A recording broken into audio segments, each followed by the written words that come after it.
ಮೂಲತೋ ರಾಮಕೃಷ್ಣಾಯ ಮಧ್ಯತೋ ಮಾತೃರೂಪಿಣೀ ಅಗ್ರತೋ ವಿವೇಕಾನಂದಾಯ ದಿವ್ಯತ್ರಯರೂಪಿಣೇ ನಮೋ ನಮಃ. ಲಕ್ಷ್ಮೀ ನೃಸಿಂಹ ಗುರುರಾಜಕರಬ್ಜಜಾತಂ ಸತ್ಸಾಂಪ್ರದಾಯ ಸಮವಾಪ್ತ ಸಮಸ್ತ ವಿದ್ಯಂ ಆಧ್ಯಾತ್ಮನಿಷ್ಠಮಮಲಂ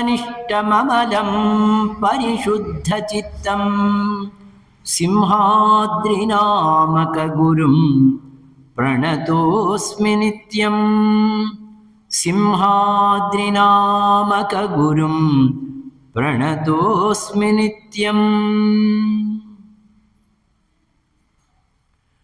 ಪರಮ ಪವಿತ್ರವಾಗಿರುವ ಈ ಜ್ಞಾನ ಮಂದಿರದಲ್ಲಿ ಭಕ್ತಿ ಶ್ರದ್ಧೆಗಳಿಂದ ಉಪಸ್ಥಿತರಾದ ನಿಮ್ಮೆಲ್ಲರ ಪವಿತ್ರ ಅಂತಃಕರಣದಲ್ಲಿ ದೇದೀಪ್ಯಮಾನವಾಗಿ ಪ್ರಕಾಶಿಸುವ ಪರಬ್ರಹ್ಮ ಚೈತನ್ಯವನ್ನು ಸ್ಮರಿಸುತ್ತಾ ಭಜಿಸುತ್ತಾ ನಮಿಸುತ್ತಾ ತ್ರಿಮತಾಚಾರ್ಯರಗ ಅನೇಕ ಮಹಾತ್ಮರ ಈ ಕ್ಷೇತ್ರದ ಮೂಲ ವಿರಾಟ್ ಸ್ವರೂಪಿಗಳಾಗಿರುವ ಎಲ್ಲ ಮಹಾತ್ಮರಿಗೆ ಅಸ್ಮದ್ಗುರುದೇವರು ಶ್ರೀಮನ್ನರಹರಿ ಸದ್ಗುರು ಸ್ವಾಮಿಗಳವರ, ಬ್ರಹ್ಮಶ್ರೀ ಲಕ್ಷ್ಮೀ ನೃಸಿಂಹ ಸದ್ಗುರು ಸ್ವಾಮಿಗಳವರ, ನನ್ನ ಪ್ರಿಯತಮ ಸದ್ಗುರು ವರೇಣ್ಯರು ಶ್ರೀ ಸಿಂಹಾದ್ರಿ ಸದ್ಗುರು ಸ್ವಾಮಿಗಳವರ ದಿವ್ಯ ಭವ್ಯ ಚರಣಾರವಿಂದಗಳಿಗೆ, ಮಾತೃಶ್ರೀಯವರ ಚರಣ ಕಮಲಗಳಿಗೆ ಶಿರಸಾಷ್ಟಾಂಗ ನಮಸ್ಕಾರಗಳನ್ನು ಭಕ್ತಿಪೂರ್ವಕವಾಗಿ ಸಮರ್ಪಣೆಯನ್ನು ಮಾಡುತ್ತಾ, ಈ ಕ್ಷೇತ್ರದ ರೂವಾರಿಗಳು ಮಾತಾ ತ್ಯಾಗಮಯಿ ಅವರಿಗೆ ಮತ್ತು ಅನೇಕ ದೈವ ಸ್ವರೂಪಿಗಳಾಗಿರ್ತಕ್ಕಂಥ ಭಕ್ತರಿಗೆ ವಿನಯಪೂರ್ವಕವಾಗಿರ್ತಕ್ಕಂಥ ವಂದನೆಗಳನ್ನು ಆಚರಣೆ ಮಾಡಿ ಈ ದಿನದ ಕಾರ್ಯಕ್ರಮವನ್ನು ನಿರಹಂಕಾರ ಭಾವದಿಂದ ಉಪಕ್ರಮಿಸುತ್ತೇನೆ. ಪ್ರತಿ ವರ್ಷ ನನಗೆ ಮಾತಾ ತ್ಯಾಗಮಯ್ಯವರು ಒಂದು ಪರೀಕ್ಷೆಯನ್ನು ಮಾಡ್ತಾರೆ. ಸಾಮಾನ್ಯವಾಗಿ ಆ್ಯನ್ಯುವಲ್ ಎಕ್ಸಾಮಿನೇಷನ್ ಅಂತಾರೆ. ಆ್ಯನ್ಯುವಲ್ ಎಕ್ಸಾಮಿನೇಷನ್ ಅಂದರೆ ಪ್ರತಿ ವರ್ಷವೂ ಫೈನಲ್ ಎಕ್ಸಾಮಿನೇಷನ್ ಕಂಡಕ್ಟ್ ಮಾಡ್ತಾರೆ. ಅದರಲ್ಲಿ ಎಷ್ಟು ಮಾರ್ಕ್ ಬರುತ್ತೋ ಆ ಮಾರ್ಕ್ ಮೇಲೆ ಆಧಾರ ಪಟ್ಕೊಂಡು ಫಸ್ಟ್ ಕ್ಲಾಸಾ, ಸೆಕೆಂಡ್ ಕ್ಲಾಸಾ, ಥರ್ಡ್ ಕ್ಲಾಸಾ ಅನ್ನೋದು ನಿರ್ಣಯ ಮಾಡ್ತಾರೆ. ಪ್ರತಿ ವರ್ಷವೂ ಮಾತಾಜಿ ಅವರು ನನಗೆ ಒಂದು ಪರೀಕ್ಷಾ ಕಾಲ ಅಂದರೆ ನಾನು ಪ್ರಿಪರೇಷನ್ ಆಗಬೇಕಾಗಿರ್ತಕ್ಕಂಥ ಕಾಲ. ಸಾಮಾನ್ಯವಾಗಿ ಪರೀಕ್ಷಾ ಕಾಲ ಅಂದರೆ ನಾವೇನು ಅಂದ್ಕೊಂತೀವಿ ಅಂದರೆ ಆವಾಗಲೇ ಸ್ಟಾರ್ಟ್ ಮಾಡೋದು. ನಾವು ಓದೋದೆಲ್ಲ ಯಾವಾಗ ಸ್ಟಾರ್ಟ್ ಮಾಡ್ತೀವಿ ಅಂದರೆ ಆವಾಗಲೇ ಸ್ಟಾರ್ಟ್ ಮಾಡೋದು.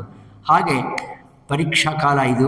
ಸುಮಾರು ಒಂದು ತಿಂಗಳ ಹಿಂದೆ ಮಾತಾಜಿ ಅವರು ನನಗೆ ಕೇನೋಪನಿಷತ್ ಮೇಲೆ ಮಾತಾಡಬೇಕು ಈ ಸಾರ್ತಿ ಅಂತಂದು ಹೇಳಿದ ತಕ್ಷಣವೇ ನಾನು ಅಂದುಕೊಂಡೆ, ಕಳೆದ ವರ್ಷ ಈಶೋಪನಿಷತ್ತಾಯಿತು, ಈ ಸಾರ್ತಿ ಕೇನೋಪನಿಷತ್ತು, ನೆಕ್ಸ್ಟ್ ಇಯರ್ ಕಠೋಪನಿಷತ್ತು ಬರಬಹುದೇನೋ ಅಂತಂದು ಎಕ್ಸ್ಪೆಕ್ಟೆಡ್ ಕ್ವಶನ್ಸ್ ಅಲ್ವಾ ಇದು, ಎಕ್ಸ್ಪೆಕ್ಟೆಡ್ ಕ್ವಶನ್ಸ್ ಅಂತಂದು ನಾನು ಅಂದ್ಕೊಂಡೆ. ಆದರೆ ನಿಜವಾಗಿ ಮಾತಾಜಿ ಅವರು ಅದನ್ನು ಅವರ ಸೂಚನೆ ಮಾಡಿದ ತಕ್ಷಣ ನನಗೆ ಹೊಡಿಸಿದ್ದು ಕೇನೋಪನಿಷತ್ತು ವೆರಿ ಸೀರಿಯಸ್ ಉಪನಿಷತ್. ಅಲ್ಲಿ ಒಂದು ಕಥೆ ಇದೆ, ಆ ಕಥೆ ಆಮೇಲೆ ನೋಡೋಣ. ಆದರೆ ಆ ಕೇನೋಪನಿಷತ್ತನ್ನು ನಾವು ಅರ್ಥ ಮಾಡಿಕೊಳ್ಬೇಕಾದ್ರೆ ತುಂಬ ಸೀರಿಯಸ್ ಆಗಿ, ತುಂಬ ಗಂಭೀರವಾಗಿ ನಾವು ಶ್ರವಣ ಮಾಡಬೇಕಾಗಿರ್ತಕ್ಕಂಥ ಒಂದು ಉಪನಿಷತ್ತದು. ಉಪನಿಷತ್ ಅಂದ್ರೇ ಅದು ಗಂಭೀರವಾಗಿರ್ತಕ್ಕಂಥ ಒಂದು ಪದ. ಉಪ ಅಂದರೆ ಸಮೀಪ, ನಿ ಅಂದರೆ ಕೆಳಗಡೆ, ಶತ್ ಅಂದರೆ ಕೂತ್ಕೊಳ್ಳೋದು. ನೀವು ನೋಡಿ ಎಷ್ಟು ಚೆನ್ನಾಗಿದೆ ಇದು. ನಾನು ಮೇಲೆ ಕೂತ್ಕೊಂಡಿದ್ದೀನಿ, ನೀವು ಕೆಳಗಡೆ ಕೂತ್ಕೊಂಡಿದ್ದೀನಿ, ಹತ್ತಿರನೇ ಕೂತ್ಕೊಂಡಿದ್ದೀರಿ.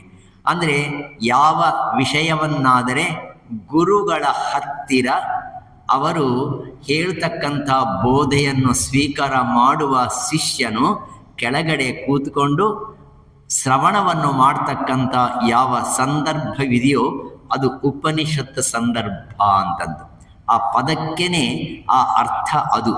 ಉಪ ಸಮೀಪಯೋಹು, ಮತ್ತು ನಿ ಅಂದರೆ ಕೂತ್ಕೊಳ್ಳೋದು, ಕೆಳಗಡೆ ಕೂತ್ಕೊಳ್ಳೋದು, ಶತ್ ಅಂತ ಕೂತ್ಕೊಳ್ಳೋದು. ಇದನ್ನು ಉಪನಿಷತ್ ಅಂತೀವಿ. ಆ ಉಪನಿಷತ್ತಿನಲ್ಲಿ ಅದ್ಭುತವಾಗಿರ್ತಕ್ಕಂಥ ಆತ್ಮತತ್ವವು ಅಡಕವಾಗಿರ್ತಕ್ಕಂಥ ಉಪನಿಷತ್ತುಗಳು. ನಾವು ಉಪನಿಷತ್ತುಗಳು ಹೇಳೋಕ್ಕೆ ಮುಂಚೆ ಇದು ಎಲ್ಲಿಂದ ಆವಿರ್ಭಾವವಾಗಿದೆ ಅನ್ನೋದನ್ನು ಸ್ವಲ್ಪ ಮಟ್ಟಿಗೆ ಹಿಂದೆ ನೋಡೋದಾದರೆ, ನಮಗೆ ಇಷ್ಟಾರ್ಥಗಳನ್ನು ಸಂಪೂರ್ತಿ ಮಾಡಿಕೊಳ್ಳೋದಕ್ಕೋಸ್ಕರವಾಗಿ, ಅರಿಷ್ಟಗಳನ್ನು ದೂರ ಮಾಡೋದಕ್ಕೋಸ್ಕರವಾಗಿ ಅಲೌಕಿಕವಾಗಿರ್ತಕ್ಕಂಥ ಉಪಾಯಗಳನ್ನು ಹೇಳುವುದು ವೇದ. ಇನ್ನೊಂದು ಸತಿ ಹೇಳ್ತೀನಿ ಆ ಪದ. ವೇದ ವೇದ ವೇದ ಅಂದರೆ ನಮ್ಮ ಇಷ್ಟಾರ್ಥಗಳನ್ನು ಈಡೇರಿಸೋದಕ್ಕೋಸ್ಕರವಾಗಿ, ಅರಿಷ್ಟಗಳನ್ನು ದೂರ ಮಾಡೋದಕ್ಕೋಸ್ಕರವಾಗಿ ನಾವು ಅವಲಂಬಿಸುವ ಅಲೌಕಿಕವಾಗಿರ್ತಕ್ಕಂಥ ಉಪಾಯಗಳ ಸರಳಿಯನ್ನು ಹೇಳುವುದು ಏನಿದೆಯೋ ಅದು ವೇದ. ನಮಗೆ ಅನೇಕ ರೀತಿಯಾಗಿರ್ತಕ್ಕಂಥ ಇಷ್ಟಾರ್ಥಗಳಿವೆ.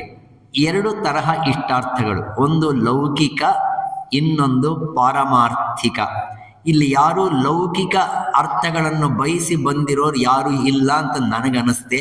ಕಾರಣ, ಇದು ಉಪನಿಷತ್ತು ಜ್ಞಾನ ಕೊಡೋದೇ ಅಲೌಕಿಕವಾಗಿರ್ತಕ್ಕಂಥ ಉಪಾಯಗಳ ಮಾರ್ಗಗಳನ್ನು ಸೂಚನೆ ಮಾಡ್ತಕ್ಕಂಥದ್ದೇ ಉಪನಿಷತ್ತುಗಳು. ಆದ ಕಾರಣ ಅಂಥ ಅಲೌಕಿಕವಾಗಿರ್ತಕ್ಕಂಥ ಉಪಾಯಗಳನ್ನು ತಿಳಿಪಡಿಸ್ತಕ್ಕಂಥದ್ದು ವೇದ. ಆ ವೇದಗಳು ಮತ್ತು 4 ವೇದಗಳು ನಮಗೆಲ್ಲರಿಗೂ ಗೊತ್ತಿದೆ. ಋಗ್ವೇದ, ಯಜುರ್ವೇದ, ಸಾಮವೇದ, ಅಥರ್ವಣ ವೇದ. ಎಲ್ಲದನ್ನು ನಾನು ತಪ್ಪು ಮಾಡ್ತಾ ಇದ್ರೆ ಯಾರನ್ನ ಕೈ ಎತ್ತಿ ತಪ್ಪಾಗ್ತಾ ಇದೆ ಅಂತಂದು ಹೇಳಿ ಪರವಾಗಿಲ್ಲ, ನಾನು ಒಪ್ಕೊತೇನೆ. ಈ 4 ವೇದಗಳು, ಈ 4 ವೇದಗಳ ನಿಜವಾಗಿರ್ತಕ್ಕಂಥ ಸಾರ ಶಾಖೆಗಳಿವೆ. ಒಂದೊಂದು ವೇದಕ್ಕೆ ಕೆಲವು ಶಾಖೆಗಳು ಇದೆ. ಶಾಖೆಗಳಂದರೆ ನೀವು ಅಂದ್ಕೋಬಹುದು ಚಾಪ್ಟರ್ಸ್ ಅಂದ್ಕೊಳ್ಳಿ. ಒಂದು ವೇದಕ್ಕೆ, ಋಗ್ವೇದಕ್ಕೆ ಇರತಕ್ಕಂಥ ಶಾಖೆಗಳು 21 ಶಾಖೆಗಳು. ನಾನು ಯಾತಕ್ಕೆ ಹೇಳ್ತಾ ಇದ್ದೀನಿ ಅಂದರೆ ಮುಂದೆ ನಿಮಗೆ ಅರ್ಥ ಆಗುತ್ತೆ. ಯಜುರ್ವೇದಕ್ಕೆ ಸಂಬಂಧಪಟ್ಟಿರ್ತಕ್ಕಂಥ ಶಾಖೆಗಳು 109. ಎಷ್ಟಾಯ್ತು ಇವಾಗ? 109 + 21 130 ಆಯಿತು. ಆಮೇಲೆ ಸಾಮವೇದಕ್ಕೆ ಸಂಬಂಧಪಟ್ಟಿರ್ತಕ್ಕಂಥದ್ದು 1000. ಇವಾಗ ಎಷ್ಟಾಯಿತು? 1130. ಮತ್ತು ಅಥರ್ವ ವೇದಕ್ಕೆ ಸಂಬಂಧಪಟ್ಟಿರ್ತಕ್ಕಂಥದ್ದು 50. ಟೋಟಲ್ ಎಷ್ಟಾಗುತ್ತೆ ಅಂದರೆ 1180 ಶಾಖೆಗಳು ಇವೆ. 4 ವೇದಗಳಿಗೆ ಎಷ್ಟು ಶಾಖೆಗಳಿದೆ? 1180 ಶಾಖೆಗಳಿವೆ. ಈ ಶಾಖೆಗಳೇ 1180 ಉಪನಿಷತ್ತುಗಳು. ಅವೇನೂ ಅಲ್ಲ, ಅವೇ 1180 ಉಪನಿಷತ್ತುಗಳು. ಆ ಉಪನಿಷತ್ತುಗಳನ್ನು ಓದಿ ಅರ್ಥ ಮಾಡಿಕೊಂಡು ಅದರಲ್ಲಿರ್ತಕ್ಕಂಥ ವಿಷಯವನ್ನು ಚಿಂತನೆ ಮಾಡಿ ನಾವು ಆತ್ಮತತ್ವವನ್ನು ಅರಿತುಕೊಳ್ಳೋದು ತುಂಬ ಕಷ್ಟ ಅನ್ನೋದು ಮಹರ್ಷಿಗಳಿಗೂ ಗೊತ್ತು, ನಮ್ಮ ಯೋಗ್ಯತೆ. ಆದ ಕಾರಣನೇ ಅವ್ರು ಏನು ಮಾಡಿದ್ರು ಅಂದರೆ 108 ಉಪನಿಷತ್ತುಗಳನ್ನ ಅದನ್ನು ಓದಿ ಅಂತಂದು 108 ಉಪನಿಷತ್ತುಗಳು ಮಾಡಿದ್ರು. ಆ 108 ಉಪನಿಷತ್ತುಗಳು ಮಾತ್ರ ನಾವೇನು ಓದೋದಕ್ಕಾಗುತ್ತಾ? ಅದೂ ಓದೋಕ್ಕಾಗೋದಿಲ್ಲ ಅಂತಂದು ಹೇಳಿ 10 ಉಪನಿಷತ್ತುಗಳು ಮಾಡಿದ್ರು. ಅನಂತ ಶಾಸ್ತ್ರಂ ಬಹುವೇದಿತವ್ಯಂ ಅಲ್ಪಶ್ಚ ಕಾಲಃ ಬಹವಶ್ಚ ವಿಘ್ನಾಃ ಯತ್ ಸಾರಭೂತಂ ತದುಪಾಸಿತವ್ಯಂ ಹಂಸೋ ಕ್ಷೀರಮಿವ ಅಂಬುಮಿಶ್ರಂ. ಅಪ್ಪ, 1180 ಉಪನಿಷತ್ತುಗಳ ಸಾರ 10 ಉಪನಿಷತ್ತುಗಳು ಮಾಡಬೇಡಣಪ್ಪ. 10 ಉಪನಿಷತ್ತುಗಳು. ಆ 10 ಉಪನಿಷತ್ತುಗಳೇ ಮತ್ತೆ ಈಶ, ಕೇನ, ಕಠ, ಪ್ರಶ್ನ, ಮುಂಡಕ, ಮಾಂಡೂಕ್ಯ, ಐತರೀಯ, ತೈತ್ತರೀಯ, ಬೃಹದಾರಣ್ಯಕ, ಛಾಂದೋಗ್ಯ. ಎಷ್ಟು ಉಪನಿಷತ್ತುಗಳಾಯ್ತು? ಕರೆಕ್ಟಾ? ಎಣಿಸೋದು ಕರೆಕ್ಟ್ ಆಯ್ತಾ ಇಲ್ವೋ? ನೀವು ಎಣಿಸಿಕೊಂಡಿಲ್ಲ ಕರೆಕ್ಟಾಗಿ. ಇನ್ನೊಂದು ಸರ್ತಿ ಎಣಿಸಿ. ಈಶ, ಕೇನ, ಕಠ, ಪ್ರಶ್ನ, ಮುಂಡಕ, ಮಾಂಡೂಕ್ಯ, ಐತರೀಯ, ತೈತ್ತರೀಯ, ಬೃಹದಾರಣ್ಯಕ, ಛಾಂದೋಗ್ಯ. ಸರಿ ಹೋಯ್ತಾ? ಯಾರನ್ನ ಹೇಳ್ತೀರಾ ಈ 10 ಉಪನಿಷತ್ತುಗಳು? 108 ಉಪನಿಷತ್ತುಗಳು ಕೇಳಿಲ್ಲ ನಿಮ್ಮನ್ನು. 10 ಉಪನಿಷತ್ತುಗಳು ಯಾವುವು? ಇದು ಯಾತಕ್ಕೆ ನಾನು ಕೇಳ್ತಾ ಇದ್ದೀನಿ ಅಂದರೆ only to drive our attention for that. ಇನ್ನು ಅದರಲ್ಲಿ ಏನು ಇದೆ ಅನ್ನೋ ವಿಷಯವನ್ನು ನಾವು ಮಾತಾಡೋದು ಬೇಡ. ಈ 10 ಉಪನಿಷತ್ತುಗಳ ಹೆಸರುಗಳನ್ನಾದನ್ನು ನಾವು ಚೆನ್ನಾಗಿ ಗಮನದಲ್ಲಿ ಇಟ್ಕೊಳ್ಳೋಣ. ಕಾರಣ ಏನಂದರೆ ಮಹರ್ಷಿಗಳು ನಮಗೆ ಕೊಟ್ಟು ಹೋಗಿರ್ತಕ್ಕಂಥ ಆಸ್ತಿ ಇದು. ಅವ್ರು ಇನ್ನೇನು ಆಸ್ತಿ ಕೊಡದ ಇದನ್ನು ಈ ಆಸ್ತಿ ಕೊಟ್ಟೋಗಿದ್ದಾರೆ. ಅಲೌಕಿಕವಾಗಿರ್ತಕ್ಕಂಥ ಶಾಂತಿ ನೆಮ್ಮದಿಯನ್ನು ಪಡೆಯೋದಕ್ಕೂ ಕೊಟ್ಟೋಗಿರ್ತಕ್ಕಂಥ ಆ ಆಸ್ತಿಯಲ್ಲಿ ಆ 10 ಉಪನಿಷತ್ತುಗಳು ಪ್ರಧಾನವಾಗಿರೋ ಉಪನಿಷತ್ತುಗಳು. ಆ ಪ್ರಧಾನವಾಗಿರ್ತಕ್ಕಂಥ ಉಪನಿಷತ್ತುಗಳಲ್ಲಿ ಮೊದಲನೇ ಉಪನಿಷತ್ತು ಈಶಾವಾಸ್ಯೋಪನಿಷತ್, ಎರಡನೇ ಉಪನಿಷತ್ತೇ ಕೇನೋಪನಿಷತ್ ಅಂತಂದು. ಈ ಕೇನೋಪನಿಷತ್ತು ಚಿಕ್ಕ ಉಪನಿಷತ್ತು. ಈಶಾವಾಸ್ಯೋಪನಿಷತ್ತಕ್ಕಂದ್ರೆ ಚಿಕ್ಕ ಉಪನಿಷತ್ತು, ಆದರೆ ಅದ್ಭುತವಾಗಿರ್ತಕ್ಕಂಥ ಉಪನಿಷತ್ತು ಈ ಕೇನೋಪನಿಷತ್ತು. ತಾಲವಕರ ಆ ಬ್ರಾಹ್ಮಣದಲ್ಲಿ ಇರ್ತಕ್ಕಂಥ ಉಪನಿಷತ್ತು ಈ ಕೇನೋಪನಿಷತ್ತು. ಈ ಕೇನೋಪನಿಷತ್ತು ಯಾವ ವೇದಕ್ಕೆ ಸಂಬಂಧವಾಗಿರೋದು ಅಂದರೆ ಸಾಮವೇದಕ್ಕೆ ಸಂಬಂಧವಾಗಿರೋದು. ಸಾಮವೇದ ವ್ಯಾಸನು ಯಾರಿಗೆ ಹೇಳಿಕೊಟ್ರು ಅಂದರೆ ಜೈಮಿನಿ ಮಹರ್ಷಿಗೆ ಹೇಳಿಕೊಟ್ಟ.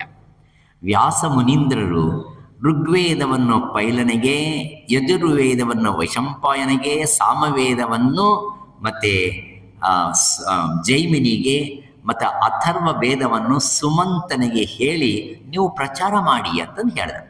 ಹಾಗೆ ಆ ಸಾಮವೇದವನ್ನು ಹೇಳಿರ್ತಕ್ಕಂಥದ್ದು ಯಾರಿಗೆ ಅಂದರೆ ಜೈಮಿನಿ ಮಹರ್ಷಿ. ಆ ಜೈಮಿನಿ ಮಹರ್ಷಿ 9ನೇ ಅಧ್ಯಾಯದಲ್ಲಿ ಇರತಕ್ಕಂಥ ಯಾವ ಉಪನಿಷತ್ತಾದರೆ ಉಂಟೋ ಆ ಉಪನಿಷತ್ತೇ ಕೇನೋಪನಿಷತ್ ಅಂತದ್ದು. ಸಾಧಕರೇ, ಈ ಉಪನಿಷತ್ತುಗಳು ಓದುವುದು ಕಷ್ಟ. ಆ ಉಪನಿಷತ್ತುಗಳನ್ನೆಲ್ಲ ಸಾರೀಭೂತಕವಾಗಿ 4 ಉಪನಿಷತ್ತುಗಳು ಮಾಡಿದ್ರು. 4 ಉಪನಿಷತ್ತುಗಳು. ಇದಾದನ್ನು ನೆನಪಿಟ್ಕೊಳ್ಳಪ್ಪ, 4 ಉಪನಿಷತ್ತುಗಳು. ಒಂದು ಋಗ್ವೇದಕ್ಕೆ ಸಂಬಂಧವಾಗಿರೋ ಉಪನಿಷತ್ತು ಐತರಿಯೋಪನಿಷತ್. ಏನಮ್ಮದು? ಐತರಿಯೋಪನಿಷತ್. ಯಜುರ್ವೇದಕ್ಕೆ ಸಂಬಂಧಪಟ್ಟಿರ್ತಕ್ಕಂಥ ಉಪನಿಷತ್ತು ಸ್ವಲ್ಪ ದೊಡ್ಡ ಉಪನಿಷತ್ತು, ಬೃಹದಾರಣ್ಯಕೋಪನಿಷತ್. ಅದು ಯಾವ ಉಪನಿಷತ್ತು? ರೈಟ್.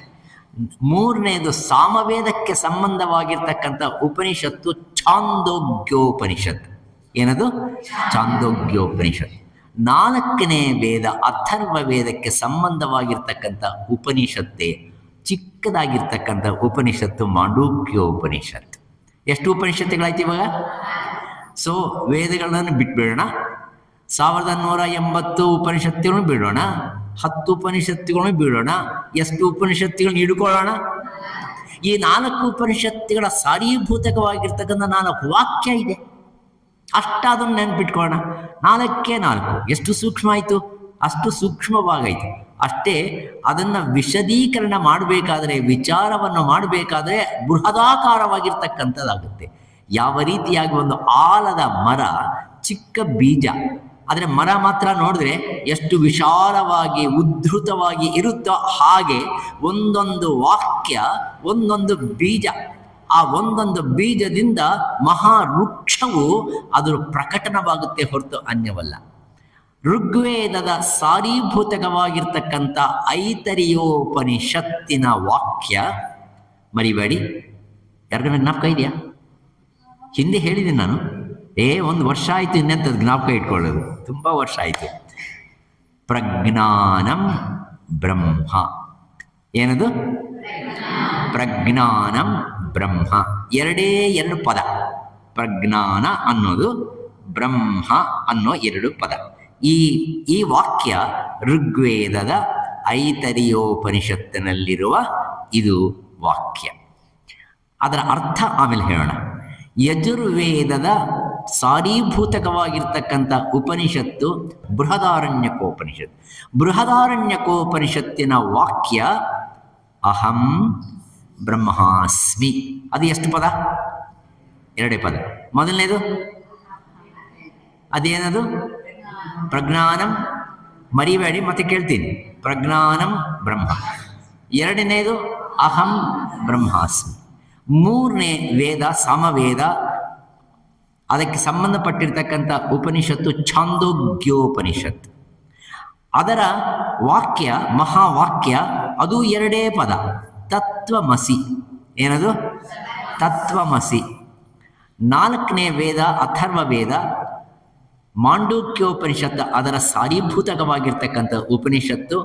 ಅದರ ವಾಕ್ಯ ಅಯಮಾತ್ಮ ಬ್ರಹ್ಮ, ಅಯಮಾತ್ಮ ಬ್ರಹ್ಮ. ಇವಾಗ ಎಷ್ಟು ವಾಕ್ಯಗಳು ಉಳಿಯಿತು? 4. ಈ 4 ವಾಕ್ಯಗಳು ಬ್ರಹ್ಮವಸ್ತು ಪ್ರತಿಪಾದಿತವಾಗಿರ್ತಕ್ಕಂಥ ಮಹಾವಾಕ್ಯಗಳು, ಇನ್ಯಾವುದನ್ನೋ ಬಗ್ಗೆ ಹೇಳ್ತಕ್ಕಂಥದ್ದು ಅಲ್ಲ. ಬ್ರಹ್ಮವಸ್ತುವ ಬಗ್ಗೆ ಹೇಳ್ತಕ್ಕಂಥ ಈ 4 ವಾಕ್ಯಗಳೇ 4 ವೇದಗಳು, 4 ಉಪನಿಷತ್ತುಗಳ ಸಾರೀಭೂತಕವಾಗಿರ್ತಕ್ಕಂಥದ್ದು. ಇದು 3ನೇದು ಸಾಮವೇದದಲ್ಲಿ ಇರತಕ್ಕಂಥ ಉಪನಿಷತ್ತುಗಳು 2 ಈ 10 ಉಪನಿಷತ್ತುಗಳಲ್ಲಿ ಇರತಕ್ಕಂಥದ್ದು. ಒಂದು ಕೇನೋಪನಿಷತ್, ಸಾಮವೇದಕ್ಕೆ ಸಂಬಂಧಪಟ್ಟಿರ್ತಕ್ಕಂಥ ಉಪನಿಷತ್ತು. ಛಾಂದೋಗ್ಯೋಪನಿಷತ್ತೂ ಸಹ ಇದು ಸಾಮವೇದಕ್ಕೆ ಸಂಬಂಧವಾಗಿರ್ತಕ್ಕಂಥ ವಿಷಯ. ಈ ಛಾಂದೋಗ್ಯೋಪನಿಷತ್ತಿನಲ್ಲಿ ಅನೇಕ ಕಥೆಗಳು ಬರುತ್ತೆ. ನಾನು ಒಂದು ಚಿಕ್ಕ ಕಥೆ ಪ್ರಾರಂಭ ಮಾಡಿ ಆಮೇಲೆ ಕೇನೋಪನಿಷತ್ತಿಗೆ ಪ್ರವೇಶ ಮಾಡ್ತಕ್ಕಂಥದಕ್ಕೆ ಇಷ್ಟಪಡ್ತೀನಿ. ಒಂದು ಗುರುಕುಲ, ಇದು ಛಾಂದೋಗ್ಯೋಪನಿಷತ್ತು. ಛಾಂದೋಗ್ಯೋಪನಿಷತ್ತು, ಕೇನೋಪನಿಷತ್ತು, ಈ 2 ಉಪನಿಷತ್ತುಗಳು ಯಾವ ವೇದದಲ್ಲಿ ಇವೆ? ಸಾಮವೇದದಲ್ಲಿ ಇವೆ. ಆ ಸಾಮವೇದಕ್ಕೆ ಸಂಬಂಧಪಟ್ಟಿರ್ತಕ್ಕಂಥ ಛಾಂದೋಗ್ಯೋಪನಿಷತ್ತಲ್ಲಿ ಒಂದು ಚಿಕ್ಕ ಕಥೆ ಬರುತ್ತೆ. ಆ ಚಿಕ್ಕ ಕಥೆ ಒಂದು ದೊಡ್ಡ ಗುರುಕುಲ. ಆ ಮಹರ್ಷಿ ಹೆಸರು ವಾರುಣಿ ಅಂತ. ಮಹರ್ಷಿ ಹೆಸರೇನು? ವಾರುಣಿ ಅಂತ. ಆ ವಾರುಣಿ ಮಹರ್ಷಿಗೆ ಅನೇಕ ಜನ ಶಿಷ್ಯರು. ಆ ಶಿಷ್ಯರ ಜೊತೆಯಲ್ಲಿ ಅವನ ಮಗನೂ ಶಿಷ್ಯನಾಗಿದ್ದಾನೆ. ವಾರುಣಿ ಮಹರ್ಷಿಯ ಮಗ ಶ್ವೇತಕೇತು. ಅವನ ಹೆಸರೇನು? ಶ್ವೇತಕೇತು. ಆ ಶ್ವೇತಕೇತುವೂ ಸಹ ಎಲ್ಲ ವಿದ್ಯಾರ್ಥಿಗಳ ಜೊತೆಯಲ್ಲಿ ಅವನು ಕೂತ್ಕೊಂಡು ಪಾಠವನ್ನು ಕಲಿತಾನೆ. ವಾರುಣಿ ಮಹರ್ಷಿ ಹತ್ರ 14 ವರ್ಷ. ಆಗಿನ ಕಾಲದಲ್ಲಿ ಒಂದು ಸರ್ತಿ ಗುರುಕುಲಕ್ಕೆ ಹೋಗಿದ್ದಾನೆ ಅಂದರೆ ಎಷ್ಟು ವರ್ಷ ಇರೋದು? 14 ವರ್ಷ. ಅವನು 8-9 ವರ್ಷಕ್ಕೆ ಸೇರಿಕೊಂಡ್ರೆ 14 ಅಂದರೆ 23 ವರ್ಷ ಆಗುತ್ತೆ. 23 ವರ್ಷಕ್ಕೆ ಅವನು ದೃಢವಾಗಿರ್ತಕ್ಕಂಥ ಯುವಕನಾಗ್ತಾನೆ, ಗೃಹಸ್ಥಾಶ್ರಮಕ್ಕೆ ಸಿದ್ಧನಾಗಿರ್ತಾನೆ. ಅಂದರೆ ಬಾಲ್ಯಾವಸ್ಥೆಯಿಂದ ವೈವಾಹಿಕ ಜೀವನವನ್ನು ಸಾಗಿಸೋದಕ್ಕೆ ಅವನು ಗೃಹಸ್ಥಾಶ್ರಮ ಧರ್ಮವನ್ನು ಸ್ವೀಕಾರ ಮಾಡೋದಕ್ಕೆ ಎಷ್ಟು ವರ್ಷ ಬೇಕಾಗಿದೆಯೋ ಆ ವರ್ಷ ಎಲ್ಲ, ಆ 14 ವರ್ಷಗಳು ವಿದ್ಯಾಭ್ಯಾಸ. ಅನೇಕ ರೀತಿಯಾಗಿರ್ತಕ್ಕಂಥ ವಿದ್ಯಾಭ್ಯಾಸ, ಲೌಕಿಕ ಅಲೌಕಿಕವಾಗಿರ್ತಕ್ಕಂಥ ವಿದ್ಯಾಭ್ಯಾಸವನ್ನು ಮಾಡ್ತಕ್ಕಂಥವು. ಹಾಗೆ ಆ ಮಗುನೂ ಸಹಿತ, ಮಗನ ಹೆಸರೇನು? ವಾರುಣಿ ಮಹರ್ಷಿ ಮಗನ ಹೆಸರೇನು? ಶ್ವೇತಕೇಶುವನು ಪಾಪ ಓದ್ಕೊಂಡಿದ್ದಾನೆ. ಬಟ್ ಒಂದಾನೊಂದು ಸರ್ತಿ ವಾರುಣಿ ಮಹರ್ಷಿ ಎಲ್ಲ ವಿದ್ಯಾರ್ಥಿಗಳಿಗೆ ಹೇಳ ಬಯಸ್ದ ಒಂದು ಮಾತನ್ನು. ಏನಪ್ಪ, ನೀವು 14 ವರ್ಷ ಚೆನ್ನಾಗಿ ಓದ್ಕೊಂಡಿದ್ದೀರಾ, ನೀವು ಯಾವುದೋ ಒಂದು ಶಾಸ್ತ್ರದಲ್ಲಿ ನಿಜ ಚೆನ್ನಾಗಿ ಪರಿಣಿತನ್ನು ಹೊಂದಿದ್ದೀರಾ. ಇನ್ನು ಮುಂದೆ ನೀವು ಅದನ್ನು ಉಪಯೋಗ ಮಾಡಿಕೊಂಡು ಸಂಪಾದನೆ ಮಾಡಬೇಕು. ಇವಾಗ ಓದೋದು ಯಾಕೆ? ಇಲ್ಲಿ ಓದೋರು ಬೇಕಾದ ಜನ ಇದ್ದಾರೆ. ಓದೋದು ಯಾಕೆ? ಸಂಪಾದನೆ. ಹಿಂದೆ ಇತ್ತು ಒಂದು ಕಾಲ, ಓದೋದು ಯಾತಕ್ಕೆ ಅಂದರೆ ಹೆಣ್ಮಕ್ಳನ್ನ ಕೇಳ್ಕೊಂಡ್ರೆ ಸದ್ಯ ಮದುವೆ ಮಾಡ್ಕೊಂಡು ಹೋಗ್ಬಿಡೋದಲ್ಲಿ. ಇವಾಗಿಲ್ಲ, ಸ್ವಲ್ಪ ಚೇಂಜ್ ಆಗಿದೆ. ಆದ ಕಾರಣ ಕೆಲಸ ಮಾಡಬೇಕು. ಎಷ್ಟು ಗರ್ಲ್ಸನ್ನ ನೋಡಿದ್ರು ಏನು ಮಾಡ್ತೀಯಮ್ಮ ಓದಿದ್ದಾದ್ಮೇಲೆ ಅಂದರೆ ಕೆಲಸಕ್ಕೆ ಹೋಗ್ತೀನಿ, ಅದು ಏನೋ ಸಾಫ್ಟ್ವೇರಿಗೆ ಹೋಗ್ತೀನಿ, ನೋ ಹಾರ್ಡ್ವೇರ್. ಸೊ ಆ ರೀತಿಯಾಗಿ ಕೆಲಸ ಮಾಡಬೇಕು. ಈ ವಾರುಣಿ ಮಹರ್ಷಿನೂ ಅದೇ ಮಾತು ಹೇಳ್ದ. ನೋಡೋ, ಸರಿಯಾದಂಥ ಸಮಯ, ನಾನು ಹೇಳ್ಕೊಟ್ಟಿರ್ತಕ್ಕಂಥ ಜ್ಞಾನವನ್ನು ಉಪಯೋಗ ಮಾಡಿಕೊಂಡು ಸಂಪಾದನೆ ಮಾಡಬೇಕಪ್ಪ. ಸಂಪಾದನೆ ಮಾಡಿದ ಮೇಲೆ ಗೃಹಸ್ಥಾಶ್ರಮ ಧರ್ಮವನ್ನು ಸ್ವೀಕಾರ ಮಾಡಿ ನೀವು ಮುಂದಿನ ನಿಮ್ಮ ಜೀವನವನ್ನು ತುಂಬ ಹಾಯಾಗಿ ಅದನ್ನು ನೀವು ಪಾಲನೆ ಮಾಡ್ಕೊತ ಬನ್ನಿ ಅಂತಂದು ಒಂದು ಮಾತು ಹೇಳಿದ ವಾರುಣಿ ಶ್ವೇತಕೇತುನು ಸಹ ಇರತಕ್ಕಂಥ ಶಿಷ್ಯರಿಗೆ. ಶ್ವೇತಕೇತುಗೆ ಅರ್ಥ ಆಯಿತು, ಓಹೋ, ನಮ್ಮಪ್ಪ ಇಂಡೈರೆಕ್ಟಾಗಿ ಹೇಳ್ತಾ ಇದ್ದಾನೆ ನನಗೆ ಕೆಲ್ಸಕ್ಕೆ ಹೋಗೋ ಸಂಪಾದನೆ ಮಾಡೋ ಅಂತಂದು ಹೇಳ್ತಾ ಇದ್ದಾನೆ. ನನಗೊಬ್ಬನಿಗೆ ಹೇಳಿದ್ರೆ ಚೆನ್ನಾಗಿರಲ್ಲ ಅಂತಂದು ಎಲ್ಲರನ್ನೂ ಮಧ್ಯದಲ್ಲಿ ಇಟ್ಕೊಂಡು ನನಗೆ ಹೇಳಿದ್ದಾನೆ ಪಾಠ. ಅವನಿಗೆ ಅರ್ಥ ಆಯಿತು. ನೆಕ್ಸ್ಟ್ ಡೇ ಏನು ಮಾಡ್ದ ಅವನು? ವಾರುಣಿ ಮಹರ್ಷಿ ಹತ್ರಕ್ಕೆ ಹೋಗಿ, ಅಪ್ಪ ನಾನು ಸಂಪಾದನೆ ಮಾಡ್ಬೇಕು ಅಂದ್ಕೊಂಡಿದ್ದೀನಿ, ಎಲ್ಲಿ ಹೋಗ್ಬೇಕು ಅಂತ. ಅವ್ನಿಗೆ ಗೊತ್ತಿಲ್ಲ ಎಲ್ಲಿ ಹೋಗ್ಬೇಕು ಅಂತಂದು. ಎಷ್ಟೋ ಜನ ಈಗಿನ ಕಾಲದಲ್ಲಿ ಹುಡುಗರು, ಸ್ವಾಮಿ ಎಲ್ಲ BE ಆಗಿಬಿಟ್ಟಿದೆ, ಎಲ್ಲಿಗೆ ಹೋಗ್ಬೇಕು, ಬೆಂಗಳೂರಿಗೆ ಹೋಗೋ ಸುಮ್ಮನೆ, ಬೆಂಗಳೂರಿಗೂ ಏನು ಮಾಡ್ತಾನೆ? ಬೆಂಗಳೂರಿನಲ್ಲಿ ಏನು ಬೀದಿ ಅಲಿತಾನ? ಅಲ್ಲ, ಅಲ್ಲಿ ಎಲ್ಲೋ ಪರಿಚಯ ಇರ್ತಾರೆ. ಆ ಪರಿಚಯಸ್ಥರನ್ನ ಹತ್ರಕ್ಕೆ ಹೋಗಿ ನಿನ್ನ ಅಪ್ಲಿಕೇಶನ್ ಫಾರ್ಮ್ ಕೊಟ್ಟು ನೀನು ಒಂದು ಇಂಟರ್ವ್ಯೂ, ಒಂದಲ್ಲ ಎರಡಲ್ಲ ಮೂರಲ್ಲ ಒಂದು 50 ಇಂಟರ್ವ್ಯೂಸ್ ಮಾಡಿ ಆಮೇಲೆ ಒಂದು 20,000 30,000 ಬರ್ತಕ್ಕಂಥ ಉದ್ಯೋಗದಲ್ಲಿ ಸೇರ್ಕೊತಾನೆ. ಹಾಗೆ ಏನೋ ನನ್ನ ಕೇಳ್ತೀಯಲ್ವೋ, ನೀನು ಹೋಗಿ ನಿನ್ನ ಪಾಂಡಿತ್ಯವನ್ನು ಪ್ರಕರ್ಷಣೆ ಮಾಡಿ ಸಂಪಾದನೆ ಮಾಡು ಹೇಳ್ದ. ಹೇಳಿದ ತಕ್ಷಣನೇ ಎಲ್ಲಿಗೆ ಹೋಗ್ಬೇಕಪ್ಪ ಅಂದ. ಎಲ್ಲಿಗಿಲ್ಲ, ಒಬ್ಬ ಒಳ್ಳೆ ಚಕ್ರವರ್ತಿ ಇದ್ದಾನೆ. ಆ ಚಕ್ರವರ್ತಿ ಹೆಸರು ಪ್ರಹರಣ ಚಕ್ರವರ್ತಿ. ಜನಕ ಚಕ್ರವರ್ತಿ ಅಂತ ಪ್ರಹರಣ ಚಕ್ರವರ್ತಿ. ಆ ಪ್ರಹರಣ ಚಕ್ರವರ್ತಿ ಹತ್ರಕ್ಕೆ ಹೋಗು, ನಿನ್ನ ಪಾಂಡಿತ್ಯವನ್ನೆಲ್ಲ ಹೇಳು. ಆವಾಗ ನಿನ್ನ ಯೋಗ್ಯತೆಗೆ ಅನುಸಾರವಾಗಿರ್ತಕ್ಕಂಥ ಸಂಭಾವನೆ ಕೊಡ್ತಾನೆ, ಅದು ಸಂಪಾದನೆ ಆಗುತ್ತೆ. ಆ ಸಂಭಾವನೆಯನ್ನು ತಗೊಂಡು ಬಾ, ಆಮೇಲೆ ನೋಡೋಣ, ಮದುವೆಗಿದ್ವಿ ಆಮೇಲೆ ನೋಡೋಣ. ಇದು ಸೂಚನೆ ಕೊಟ್ಟ ತಂದೆಯಾಗಿರೋ ವಾರುಣಿ. ಅದರಂತೆ ಶ್ವೇತಕೇತು ಪ್ರಯಾಣ ಮಾಡಬೇಕು. ನೆಕ್ಸ್ಟ್ ಡೇ ತಾಯಿ ಹೇಳಿದ್ರು, ಬುತ್ತಿ ತೊಗೊಂಡೋಗ, ಹೋಗ್ತಿ ಬುತ್ತಿ ತೊಗೊಂಡೋಗ. ಬುತ್ತಿ ಬೇಡ, ಎಂಥದ್ದು ಬೇಡ, ನೀನು ಪ್ರತಿ ದಿವಸ ಒಂದೇ ಬುತ್ತಿ, ನೀನು ಬೇಡ, ನಾನು ಹೋಗ್ತೀನಿ, ನೋಡ್ಕೊತೀನಿ ನೋಡು. ಈ ಒಂಥರ ಯುವಕರಿಗೆ ಒಂಥರ ಅನ್ನಬಾರ್ದ ಮಾತು, ಸೊಕ್ಕು ಜಾಸ್ತಿ. ನಾನು ನೋಡ್ಕೊತೀನಿ ಬಿಡು, ಯಾರು ಸುಮ್ಮನೆ ಅಂತಂದು ಹೊರಟೇ ಬಿಟ್ಟ. 12:30 1 ಗಂಟೆ ಆಯಿತು. ಮತ್ತು ಹೊಟ್ಟೆ ಸುಮ್ಮನೆ ಇರುತ್ತಾ, ಹೊಟ್ಟೆ ತಾಳ ಹಾಕೋಕ್ಕೆ ಶುರುವಾಯಿತು. ಅರೆ ಹಸಿವಾಗ್ತಾನೆ, ಏನು ಮಾಡಬೇಕು? ಒಂದು ಗ್ರಾಮ ಸಿಕ್ತು, ಒಂದು ಹಳ್ಳಿ, ಜಗಳಿ ಕಟ್ಟೆ, ಕೂತ್ಕೊಂಡ್ಬಿಟ್ಟ. ಏನು ಜಗಳಿ ಕಟ್ಟೆಯಲ್ಲಿ ಕೂತ್ಕೊಂಡ್ಬಿಟ್ರೆ ಎಲ್ಲ ಏನು ತನ್ನ ಸಿಗ್ತಾನೆ ಬರುತ್ತಾ? ಆಗಿನ ಕಾಲದಲ್ಲಿ ಪುಣ್ಯಾತ್ಮರಿದ್ದರು. 12:30 1 ಗಂಟೆಗೆ ಒಬ್ಬ ಪುಣ್ಯಾತ್ಮ ಬಂದು ನೋಡ್ತಾನೆ, ಯಾರನ್ನ ಇದ್ದಾರೇನೋ ಬೇರೆ ಊರ್ಲಿಂದ ಬಂದಿರೋರು, ಪಾಪ ಊಟ ಮಾಡಿದಾರೋ ಇಲ್ವೋ, ಅವ್ರನ್ನ ಕರ್ಕೊಂಡು ಹೋಗಿ ಸ್ವಲ್ಪ ಊಟ ಹಾಕಿ ಕಳಿಸೋಣ ಅನ್ನೋ ಉದ್ದೇಶದಿಂದ ಪಾಪ ಬಂದು, ಏನಪ್ಪ ಎಲ್ಲಿಂದ ಬಂದೆ ನೀನು? ನಾನು ವಾರುಣಿ ಮಹರ್ಷಿ ಆಶ್ರಮದಿಂದ. ಅಯ್ಯೋ ನಮ್ಮ ಗುರುಗಳಪ್ಪ ಅವರು. ನೀನ್ಯಾರು? ಅವ್ರ ಮಗ. ಅಯ್ಯೋ ರಾಮ, ನಮ್ಮ ಗುರು ಪುತ್ರನೇ ಬಂದಿದ್ದಾನೆ, ನೀವು ಊಟ ಗೀಟ ಏನೋ ಮಾಡಿ? ಇಲ್ಲ, ಹಾಗಾದ್ರೆ ಮನೆಗೆ ಬಾ, ಹೋಗೋಣ. ಎಂತ ಈಸಿ ನೋಡಿ. ಗುರುಗಳು ಮನೆಗೆ, ಆ ಗೃಹಸ್ಥನ ಮನೆಗೆ ಹೋದ, ಊಟಕ್ಕೆ ಹೋದ. ಊಟ ಮಾಡಿದ ಮೇಲೆ ಅಲ್ಲೇ ಓಡಾಡ್ತಾ ಇದ್ರು ಒಬ್ಬ ಕನ್ಯೆ, ಹುಡುಗಿ ಓಡಾಡ್ತಾ ಇದ್ರೆ ಇವನು ಸುಮ್ಮನೆ ಊಟ ಮಾಡ್ತಾನ? ಹುಡುಗಿನೂ ನೋಡ್ದ, ಏನೋ ಅಂದ್ಕೊಂಡಿಲ್ಲ, ಹುಡುಗಿನ ನೋಡ್ದ. ಅರ್ಥ ಆಯಿತು ಆ ಗೃಹಸ್ಥರಿಗೆ. ಅಪ್ಪ ನೀನು ಎಲ್ಲಿಗೆ ಹೋಗ್ತಾ ಇದೀಯಾ? ನಾನು ಪ್ರಹರಣ ಚಕ್ರವರ್ತಿ ಹತ್ರಕ್ಕೆ ಹೋಗಿ ನನ್ನ ಪಾಂಡಿತ್ಯ ಪ್ರಕರ್ಷಣೆ ಮಾಡಿ ಸಂಪಾದನೆ ಮಾಡ್ಕೊಂಡು ಬರ್ತೀನಿ. ಬೇಷ್ ಅಂತಂದು ಹೇಳ್ದ. ನಾನು ಹೆಂಗೆ ಹೋಗ್ಬೇಕು ಇಲ್ಲಿಂದ ಅಂತಂದು ಕೇಳ್ದೆ. ನೋಡಪ್ಪ, ನಾನು ಚೆಕ್ ಒಂದು ಲಿಸ್ಟ್ ಹಾಕ್ಕೊಡ್ತೀನಿ, ಏನೇನು ವಿಲೇಜಸ್ ಬರುತ್ತೆ. ಇಲ್ಲಿಂದ 15 ದಿವಸ ಆಗುತ್ತೆ ಅಲ್ಲಿ ಹೋಗೋದಕ್ಕೆ. 15 ದಿವಸ ಆದಮೇಲೆ ನೀನು ಸೇರ್ಕೊಂತೀಯ ಅಲ್ಲಿಗೆ.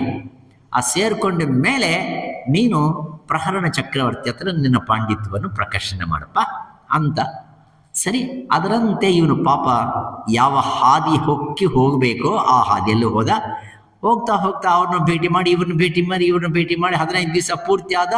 ಅಲ್ಲಿ ಪ್ರಹರಣ ಚಕ್ರವರ್ತಿ ಆಸ್ಥಾನಕ್ಕೆ ಬಂದ. ಚಕ್ರವರ್ತಿನೇ ಬಂದ ಇವನ್ನ ಆಹ್ವಾನ ಮಾಡೋಕ್ಕೆ. ಬಂದ, ಏನಪ್ಪ ನೀನು ವಾರುಣಿ ಮಹರ್ಷಿಯ ಮಗನಂತೆ, ತುಂಬ ಸಂತೋಷ ಆಯಿತು, ನೀನು ಇವತ್ತು ಬಂದಿದೆಯಾ, ರೆಸ್ಟ್ ತಗೋ, ನಾಳೆ ನಾನೇ ಬರ್ತೀನಿ ನಿನ್ನ ಹತ್ರಕ್ಕೆ, ಏನು ಬೇಕಾಗಿದೋ ಕೇಳೋಣ. ನಾನು ಬಂದಿದ್ದೆ ನನ್ನ ಪಂಡಿತ ಪ್ರಕಾಶನ ಮಾಡೋಕೆ ಬಂದಿದ್ದೀನಿ, ರೆಸ್ಟ್ ತಗೊಳಕ್ಕಲ್ಲ. ಆಯಿತು, ಸ್ವಲ್ಪ ಉದ್ಧತವಾಗಬೇಡ, ನಾನು ಬೆಳಗ್ಗೆ ಬರ್ತೀನಿ, ರೆಸ್ಟ್ ತಗೊಂಡಿರು. ಬೆಳಗ್ಗೆ ಬಂದ ಚಕ್ರವರ್ತಿ ಹೇಳ್ದ, ಇವನು ನಾನು ಪಾಂಡಿತ್ಯವನ್ನು ಹೇಳೋದಕ್ಕೆ ಬಂದಿದ್ದೇನೆ. ಅಪ್ಪ, ನೀನು ಪಾಂಡಿತ್ಯವನ್ನು ನಿನ್ನ ಪ್ರಕಟಣೆ ಮಾಡಬೇಕಾದ್ರೆ ನಮಗೆ ಒಂದು ವಿದ್ವತ್ ಸಭೆ ಇದೆ. ಆ ವಿದ್ವತ್ ಸಭೆಯಲ್ಲಿ ನಿನ್ನ ಪಾಂಡಿತ್ಯವನ್ನು ತೋರಿಸು. ಅವರು ಒಪ್ಪಿಗೆ ಕೊಟ್ಟರೆ ನಿನಗೆ ಬೇಕಾದಷ್ಟು ಸಂಭಾವನೆ ಕೊಡ್ತೀನಿ. ಅದನ್ನು ಒಂದು ಗ್ಯಾರಂಟಿ ಕೊಡ್ತೀನಿ ನಿನಗೆ. ಇವಾಗೆಲ್ಲ ಗ್ಯಾರಂಟಿ ಕಾಲ ಅಲ್ವಾ, ಗವರ್ಮೆಂಟವರೇ ಗ್ಯಾರಂಟಿ ಕಾಲ. ಗ್ಯಾರಂಟಿ ಕೊಟ್ಟ. ಏನು ಗ್ಯಾರಂಟಿ ಕೊಟ್ಟ? ನೀನು ಪಂಡಿತರು ನೋಡ್ತೀಯೋ ನೋಡಲ್ವೋ, ನೀನು ಗೆಲ್ತೀಯೋ ಸೋಲ್ತೀಯೋ, ನಿನಗಂತೂ 1000 ಗೋವುಗಳನ್ನು ಕೊಡ್ತೀನಿ. ಪ್ರತಿಯೊಂದು ಗೋವಿಗೆ 2 ಕೊಂಬುಗಳಿಗೆ ಬಂಗಾರದಿಂದ ಮಾಡಿರ್ತಕ್ಕಂಥ ಆಭರಣಗಳನ್ನು ಹಾಕಿ ಕೊಡ್ತೀನಿ, ತಗೊಂಡೋಗು.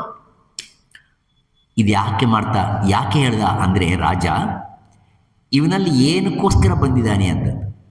ಇವನು ಕೇವಲ ಬಂಗಾರಕ್ಕೋಸ್ಕರ ಬಂದಿದ್ದಾನ, ಆಸ್ತಿಗೋಸ್ಕರ ಬಂದಿದ್ದಾನ, ಅಥವಾ ನಿಜವಾಗಿ ಪಾಂಡಿತ್ಯವನ್ನು ಪ್ರಕಟಣೆ ಮಾಡೋಕ್ಕೆ ಬಂದಿದ್ದಾನ ಅಂತಂದು ತಿಳ್ಕೊಳ್ಳೋದಕ್ಕೆ, ಅಧಿಕಾರತ್ವವನ್ನು ತಿಳ್ಕೊಳ್ಳೋದಕ್ಕೆ ಆ ಚಕ್ರವರ್ತಿ ಕೇಳಿರೋ ಪ್ರಶ್ನೆ. ಅವನು ಹೇಳ್ದ, ಹಾಗೆ ಮಾಡಲಿ, ಪ್ರಶ್ನೆ ಕೇಳಿ, ನಾನು ರೆಡಿಯಾಗಿದ್ದೇನೆ. ಅಲ್ಲಲ್ಲ, ನೀನು ಅಲ್ಲಿಗೆ ಹೋಗೋ ಮುಂಚೆ ನಂದು 5 ಪ್ರಶ್ನೆಗಳಿವೆಪ್ಪ. ನಂದು ಚಿಕ್ಕ ಚಿಕ್ಕ ಪ್ರಶ್ನೆಗಳು 5 ಇವೆ. ಆ 5 ಪ್ರಶ್ನೆಗಳಿಗೆ ನೀನು ಉತ್ತರ ಕೊಟ್ಟರೆ ನೀನು ವಿದ್ವತ್ ಸಭೆಗೆ ಹೋಗೋದಕ್ಕೆ ಅರ್ಹನಾಗಿದೆಯಾ ಅಂತಂದು ತಿಳ್ಕೊಂಡು ಅಲ್ಲಿ ಕಳಿಸ್ತೀನಿ. So initial interview, this is the first level interview. ಕೇಳಿ, ಇನ್ನೇನು ಕೇಳ್ತೀರಿ ಕೇಳಿ. ಈ ಪ್ರಶ್ನೆಗಳು ಚೆನ್ನಾಗಿವೆ, ನೆನಪಿಟ್ಕೊಳ್ಳಿ. ಪಂಚಪ್ರಶ್ನೆಗಳು ಅಂತಂದು. ಮೊದಲನೇ ಪ್ರಶ್ನೆ ಕೇಳ್ದ ಪ್ರಹರಣ. ಮೊದಲನೇ ಪ್ರಶ್ನೆ ಏನು ಹೇಳ್ದ ಅಂದರೆ, ಅಯ್ಯ, ಈ ಲೋಕದಲ್ಲಿ ಪ್ರತಿ ಕ್ಷಣ ಪ್ರತಿ ದಿನ 84 ಲಕ್ಷ ಜೀವರಾಶಿಗಳಲ್ಲಿ ಎಷ್ಟೋ ಜೀವಿಗಳು ಸಾಯ್ತಾ ಇಲ್ವಾ? ಮರಣ ಹೊಂದ್ತಾ ಇದ್ದಾರಲ್ವಾ? ಅವರೆಲ್ಲ ಎಲ್ಲಿ ಹೋಗ್ತಾರೆ ಅಂತ ಕೇಳಿ. ಸತ್ತೋಗಿರೋ ಜೀವಿಗಳು ಎಲ್ಲರೂ ಎಲ್ಲಿ ಹೋಗ್ತಾರೆ? ಎಲ್ಲಿ ಹೋಗ್ತಾರೆ ಅದು ಕೇಳಿದ ತಕ್ಷಣನೇ ಅವ್ರಿಗೆ ಏನಿಸ್ತು ಅಂದರೆ, ಇದ್ಯಾವ ಪ್ರಶ್ನೆ ಇದು? ನಮ್ಮಪ್ಪ ಹೇಳ್ಕೊಡ್ಲಿಲ್ಲ, ಇದು ಈ ಉತ್ತರನೇ ಕೊಡಲಿಲ್ಲ, ಗೊತ್ತೇ ಇಲ್ಲ ನನಗೆ, ನಮ್ಮಪ್ಪ ಏನು ಹೇಳ್ಕೊಳ್ಳಿಲ್ಲ ನನಗೆ ಅಂತ. ಹೋಗ್ಲಿ ಬಿಡು, ಗೊತ್ತಿಲ್ವಾ, ಬೇಡ. ಎರಡನೇ ಪ್ರಶ್ನೆ ಏನು ಕೇಳ್ದ ಅಂದರೆ, ಅವರೆಲ್ಲ ಹೋಗಿರೋರೆಲ್ಲ ಎಲ್ವೋ ಹೋಗ್ತಾರಲ್ವ? ಹೋಗಿರೋರೆಲ್ಲ ಬರ್ತಾರ ಬರಲ್ವ? ಮತ್ತೆ ಹಿಂತಿರುಗಿ ಬರ್ತಾರ ಬರಲ್ವ? ಈ ಪ್ರಶ್ನೆಗೆ ಅವನಿಗೆ ಉತ್ತರ ಇಲ್ಲ. ಯಾರನ್ನ ಹೇಳ್ತೀರಾ? ಇಲ್ಲಿರೋರು ಯಾರನ್ನ? ಅವ್ರೇನು ಬರ್ತಾರ ಬರಲ್ವ? ಫಸ್ಟ್ ಪ್ರಶ್ನೆನೇ ಗೊತ್ತಿಲ್ಲ, ಎಲ್ಲಿ ಹೋಗ್ತಾರೆ ಅನ್ನೋದೇ ಗೊತ್ತಿಲ್ಲ, ಅಲ್ಲಿಂದ ಬರ್ತಾರಾ ಬರಲ್ವಾ ಅನ್ನೋದು ಅಸಲೇ ಗೊತ್ತಿಲ್ಲ. ನನಗೆ ಗೊತ್ತಿಲ್ಲ. ಆ ಪ್ರಶ್ನೆಗಳಿಗೆ ಯಾವಾಗಾದರೆ ಉತ್ತರ ಕೊಡೋಕ್ಕಾಗಲಿಲ್ವೋ ಶ್ವೇತಕೇತುವಿಗೆ, ಅವಾಗೆ ಅವನ ದಮ್ಮೆಲ್ಲ ಸ್ವಲ್ಪ ಕಡಿಮೆ ಆಯಿತು. ಮೂರನೇ ಪ್ರಶ್ನೆ ಕೇಳಲ್ಲ ಅಂದರೆ, ಕೇಳಿ, ನೀವು ಬಿಡಲ್ಲ, ಇದು ನನ್ನ ಬಿಡಲ್ಲ, ಕೇಳಿ, ಅದೇನು ಕೇಳ್ತೀರ ಕೇಳಿ. ಆಗ ಮೂರನೇ ಪ್ರಶ್ನೆ ಕೇಳ್ದ, ಅಲ್ಲಿಗೆ ಹೋಗ್ಬೇಕಾದ್ರೆ 3 ದಾರಿಗಳಿವೆ ಅಂತೆ. ಆ 3 ದಾರಿಗಳು ಯಾವುವು? 3 ಹಾದಿಗಳಿವೆ, ಆ ಹಾದಿಗಳು ಯಾವುವು? ಅಲ್ಲಿ ಎಲ್ಲಿ ಹೋಗ್ಬೇಕೋ ಗೊತ್ತಿಲ್ಲ, ಬರ್ತಾನೋ ಇಲ್ವೋ ಗೊತ್ತಿಲ್ಲ, ಅದಕ್ಕೆ ಹೋಗೋದಕ್ಕೆ ದಾರಿ ಅಂತ ಕೇಳ್ತಾನೆ. ದಾರಿ ಎಲ್ಲಿದೆ? ಎಲ್ಲಿ ಕಾಣಿಸೋದೇ ಇಲ್ಲ. ಇದ್ರ ಬಗ್ಗೆನೂ ನನಗೆ ತಿಳುವಳಿಕೆ ಇಲ್ಲ ಅಂತ ಹೇಳ್ಬಿಟ್ಟು. ಸೊ ಮೂರನೇ ಪ್ರಶ್ನೆಗೂ ಅವನಿಗೆ ಉತ್ತರ ಇಲ್ಲ. ನಾಲ್ಕನೇ ಪ್ರಶ್ನೆ ಕೇಳಲೇನಪ್ಪ ಅಂದ. ಕೇಳಿ ಸ್ವಾಮಿ. ಅವನು ಸ್ವಲ್ಪ ತುಂಬ ನಿರಹಂಕಾರ ಆಯ್ತು ಅವನಿಗೆ. ನಾಲ್ಕನೇ ಪ್ರಶ್ನೆ ಕೇಳ್ದ, ಇವರೆಲ್ಲ ಹೋಗ್ತಾರಲ್ವ, ಆ ಲೋಕನೋ ಎಂಥದೋ ಜಾಗನೋ ಅಷ್ಟು ವಿಶಾಲವಾಗಿದೆಯಾ? ಎಷ್ಟು ವಿಸ್ತೀರ್ಣವಾಗಿದೆಯಪ್ಪ? ಎಷ್ಟು ಮೈಲಿ ಅಗಲ, ಎಷ್ಟು ಮೈಲಿ ಉದ್ದ ಇದೆ ಅದು ಹೇಳ್ತೀಯಾ? ಹಾಗೆ ನನಗೆ ಅದು ಗೊತ್ತೇ ಇಲ್ಲ ಸ್ವಾಮಿ, ಅದ್ರ ಬಗ್ಗೆ ನನಗೆ ಅದರ ಮೆಷರ್ಮೆಂಟು, ಲೆಂಗ್ತು, ಬ್ರೆಡ್ತು ಇವೆಲ್ಲ ಏನು ಗೊತ್ತಿಲ್ಲ. 4 ಪ್ರಶ್ನೆಗಳಿಗೂ ಗೊತ್ತಿಲ್ಲ. 5ನೇ ಪ್ರಶ್ನೆ ಕೇಳ್ತೀನಪ್ಪ, ಕೇಳಿಬಿಡಪ್ಪ, ನೀವು ಕೇಳೋದು ಬಿಡಲ್ಲ, ನನಗೆ ಬರಲ್ಲ ಅಂದ್ಕೊಂಡ. ಯಜ್ಞದಲ್ಲಿ ಒಂದು ಹವಿಸ್ಸು ಹಾಕ್ತಾರೆ, 5ನೇ ಹವಿಸ್ಸು ಹಾಕ್ತಾರೆ.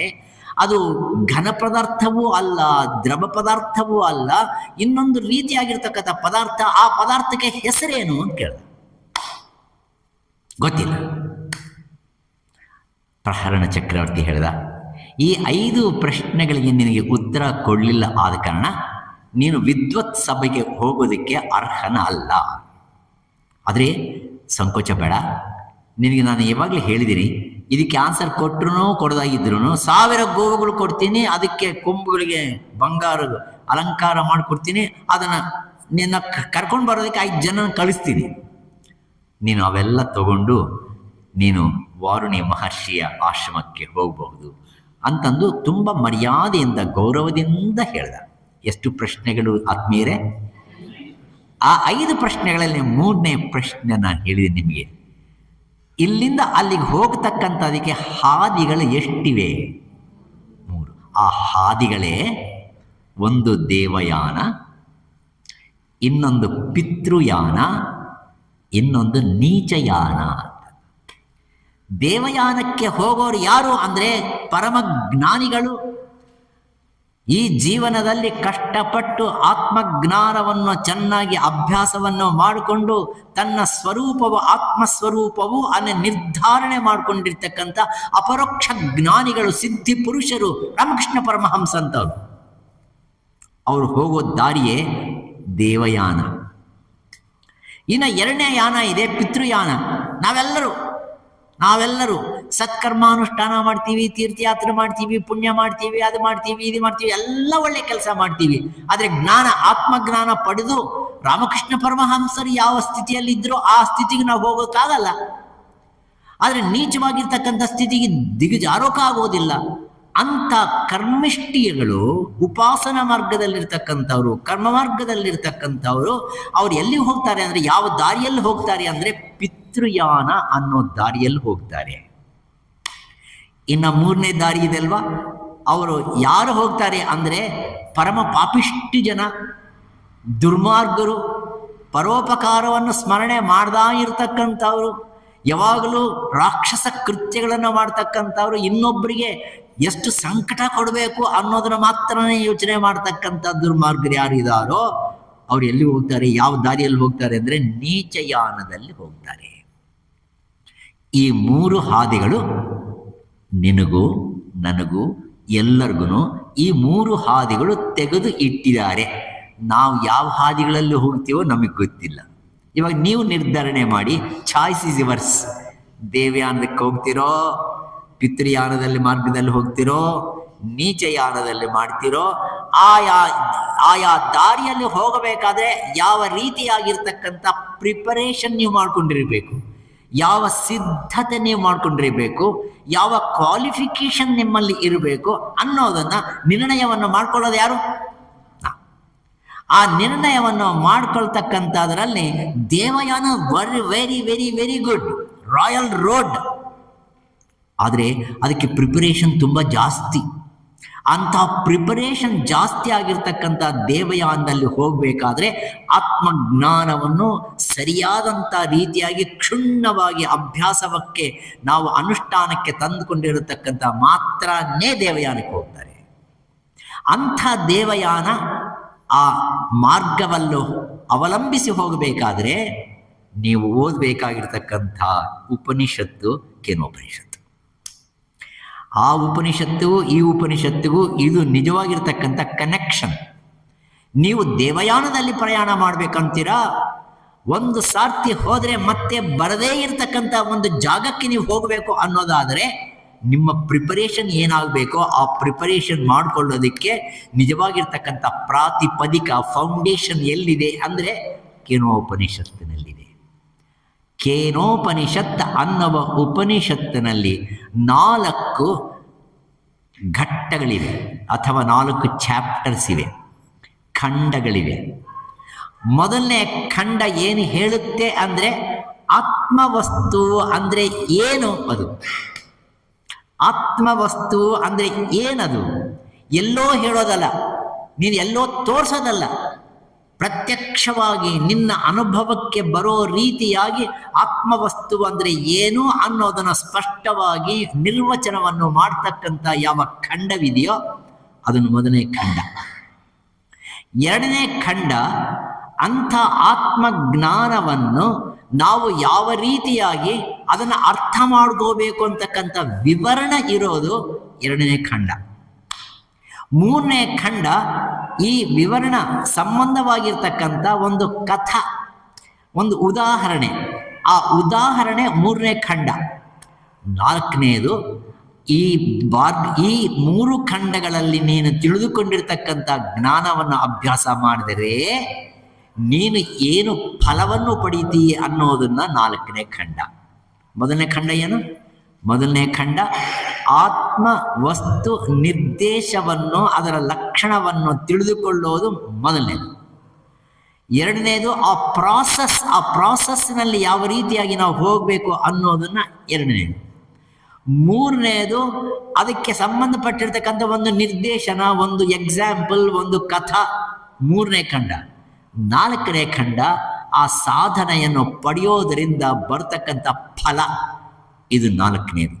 ಕೃಷ್ಣ ಭಗವಂತ ಕೃಷ್ಣ ಭಗವಂತ ಗೀತೆಯಲ್ಲಿ ಹೇಳ್ತಾನೆ, ಜ್ಞಾತುಂ ದ್ರಷ್ಟಂಚ ತತ್ವೇನ ಪ್ರವೇಷ್ಟುಂಚ ಪರಂತಪಾಗ. 18ನೇ ಅಧ್ಯಾಯದಲ್ಲಿ ಹೇಳ್ತಾನೆ, ಅರ್ಜುನ ಫಸ್ಟ್ ನೀನು ಜ್ಞಾತುಂ ಚೆನ್ನಾಗಿ ಅರ್ಥ ಮಾಡ್ಕೋ, ದೃಷ್ಟಂಚ ಅದನ್ನು ಚೆನ್ನಾಗಿ ನೋಡು, ದರ್ಶನ ಮಾಡ್ಕೋ. ಅದು ಯಾವ ರೀತಿಯಾಗಿ ನೀನು ಆ ವಸ್ತುವನ್ನು ಪಡಿಬೇಕು ಅಂತಕ್ಕಂಥ ಅದನ್ನು ದರ್ಶನ ಮಾಡ್ಕೋ. ಅದಾದ ಮೇಲೆ ಪ್ರವೇಷ್ಟುಂಚ ಪರಂತಪ, ಅದರಲ್ಲಿ ಪ್ರವೇಶವನ್ನು ಮಾಡು. ಜ್ಞಾನ, ಆಮೇಲೆ ದರ್ಶನ, ಆಮೇಲೆ ಪ್ರವೇಶ, ಅದರಲ್ಲಿ ನೀನು ಹಾಸು ಹೊಕ್ಕಾಗಿ ನೀನು ಸೇರ್ಕೋ. ಇದು best method of reaching the divine. ಆ ತತ್ವವನ್ನು ಹೇಳೋದಕ್ಕೋಸ್ಕರವಾಗಿ ಕೇನೋಪನಿಷತ್ತಿನಲ್ಲಿ 4 ವಿಭಾಗಗಳನ್ನು ಮಾಡಿದ್ದಾನೆ. ಈ ಕೇನೋಪನಿಷತ್ತು ಪಾಠವನ್ನು ಪ್ರಾರಂಭ ಮಾಡೋಕ್ಕೆ ಮುಂಚೆ ಸಾಮಾನ್ಯವಾಗಿ ನಾವು ಶಾಂತಿ ಮಂತ್ರ ಹೇಳೋದು ಒಂದು ಶಿಷ್ಟಾಚಾರ. ನಾವೇನೇ ಹೇಳಿ, ಇವತ್ತಿನ ದಿನ ನೀವು ಪ್ರಾರಂಭ ಮಾಡುವಾಗ ಮಾತಾ ಅನನ್ಯ ಅವರು ಎಷ್ಟು ಚೆನ್ನಾಗಿ ಹಾಡು ಹೇಳಿದ್ರು. ಆ ಹಾಡು ಹೇಳಿದ ತಕ್ಷಣ ಇಲ್ಲಿ ಒಂಥರ ವೈಬ್ರೇಷನ್ಸು. ಆ ಹಾಡು ಹೇಳುವಾಗ ನಿಮ್ಮ ಮನಸ್ಸು ಇನ್ನೆಲ್ಲೋ ಚಿಂತನೆ ಮಾಡೋದಿಲ್ಲ, ಅದನ್ನು ಸದ್ಯ ಅದರ ಬಗ್ಗೆನೇ ಯೋಚನೆ ಮಾಡಿ ಆ ಹಾಡಲ್ಲೇ ನಿಮ್ಮ ಮನಸ್ಸು ಮಗ್ನವಾಗುತ್ತಲ್ವ. ಆ ರೀತಿಯಾಗಿರ್ತಕ್ಕಂಥ ಸಿದ್ಧತೆ ಮಾಡೋದಕ್ಕೋಸ್ಕರವಾಗಿ ಅದು ಸಾಧನೆ. ಹಾಗೆ ಒಂದು ಉಪನಿಷತ್ತು ಪಾಠವನ್ನು ಕಲಿಬೇಕಾದರೆ ಒಂದು ಶಾಂತಿ ಮಂತ್ರ ಅನ್ನೋದು ಅದು ಸರ್ವೇ ಸಾಮಾನ್ಯವಾಗಿರ್ತಕ್ಕಂಥ ಒಂದು ಪರಿಪಾಟಿ. ಇದಕ್ಕೆ ಶಾಂತಿ ಮಂತ್ರ ತುಂಬ ಚೆನ್ನಾಗಿದೆ, ನಿಮ್ಮೆಲ್ಲರಿಗೂ ಗೊತ್ತಿದೆ, ಪ್ರತಿ ಸಾರ್ತಿ ಹೇಳ್ತೀವಿ. ಆ ಶಾಂತಿ ಮಂತ್ರ ಯಾವುದೋ ಅಲ್ಲ, ಆ ಶಾಂತಿ ಮಂತ್ರನೇ ನಾವು ಪ್ರತಿ ದಿವಸ ಹೇಳ್ತಕ್ಕಂಥ ಶಾಂತಿ ಮಂತ್ರ ಸಹನಾಭವತು. ಇದು ನಿಮಗೆ ಗೊತ್ತಿದೆ. ಇದು ಯಾರು ಹೇಳಬೇಕು? ಗುರು ಶಿಷ್ಯರು ಇಬ್ಬರು ಹೇಳಬೇಕು. ಗುರು ಒಬ್ಬನೇ ಹೇಳೋದಲ್ಲ, ಗುರು ಶಿಷ್ಯರು ಇಬ್ಬರು ಹೇಳಬೇಕು. ನೀವು ಗುರು ಆದರೆ ನಾನು ಶಿಷ್ಯ ಆಗ್ತೀನಿ, ನಾನು ಗುರು ಆದರೆ ನೀವು ಶಿಷ್ಯರಾಗ್ತೀರಿ. ಗುರು ಶಿಷ್ಯ, ಇವತ್ತಿನ ದಿನ ನಾನು ಗುರು, ಹಿಂದೆ ನಾನೇನಾಗಿದ್ದೆ? ಶಿಷ್ಯ ಆಗಿದ್ದೆ. ಆದ ಕಾರಣ ಇವತ್ತು ನೀವು ಶಿಷ್ಯರು. ಆದರೆ ಇಲ್ಲಿ ಎಷ್ಟೋ ಜನ ಗುರುಗಳು ತಯಾರಾಗಿಬಿಟ್ಟಿದ್ದಾರೆ, ನನಗೆ ಗೊತ್ತಿದೆ. ನಿಮ್ಮ ವೆಬ್ಸೈಟ್ ನೋಡ್ತೀನಿ, ಬಾಬಾ ಎಷ್ಟು ಜನ ಹೇಳ್ತೀರಿ, ಎಷ್ಟು ಜನ ಮಾತಾಡ್ತೀರಿ, ಎಷ್ಟು ಜನ ಹಾಡ್ತೀರಿ, ಎಷ್ಟೋ ವಿಷಯಗಳನ್ನ ಕಲ್ತಿದ್ದೀರಿ. ಇದು ನಿಜವಾಗಿ for the past about 3-4 years, 2-3 ವರ್ಷಗಳಿಂದ ಈ ಆಶ್ರಮದಿಂದ ತಯಾರಾಗಿರ್ತಕ್ಕಂಥ ಯುದ್ಧ ವೀರರು ನೀವು, ಪ್ರಜ್ಞಾಶಾಲರು.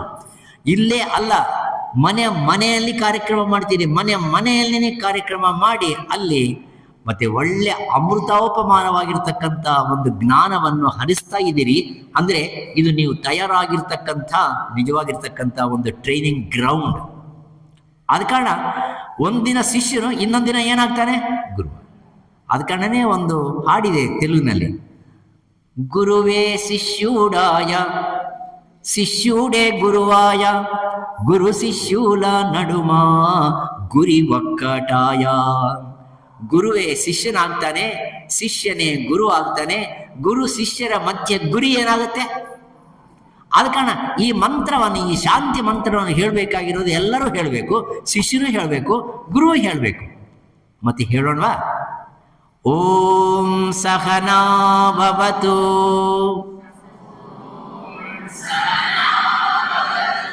ಸಹನೌ ಭುನಕ್ತು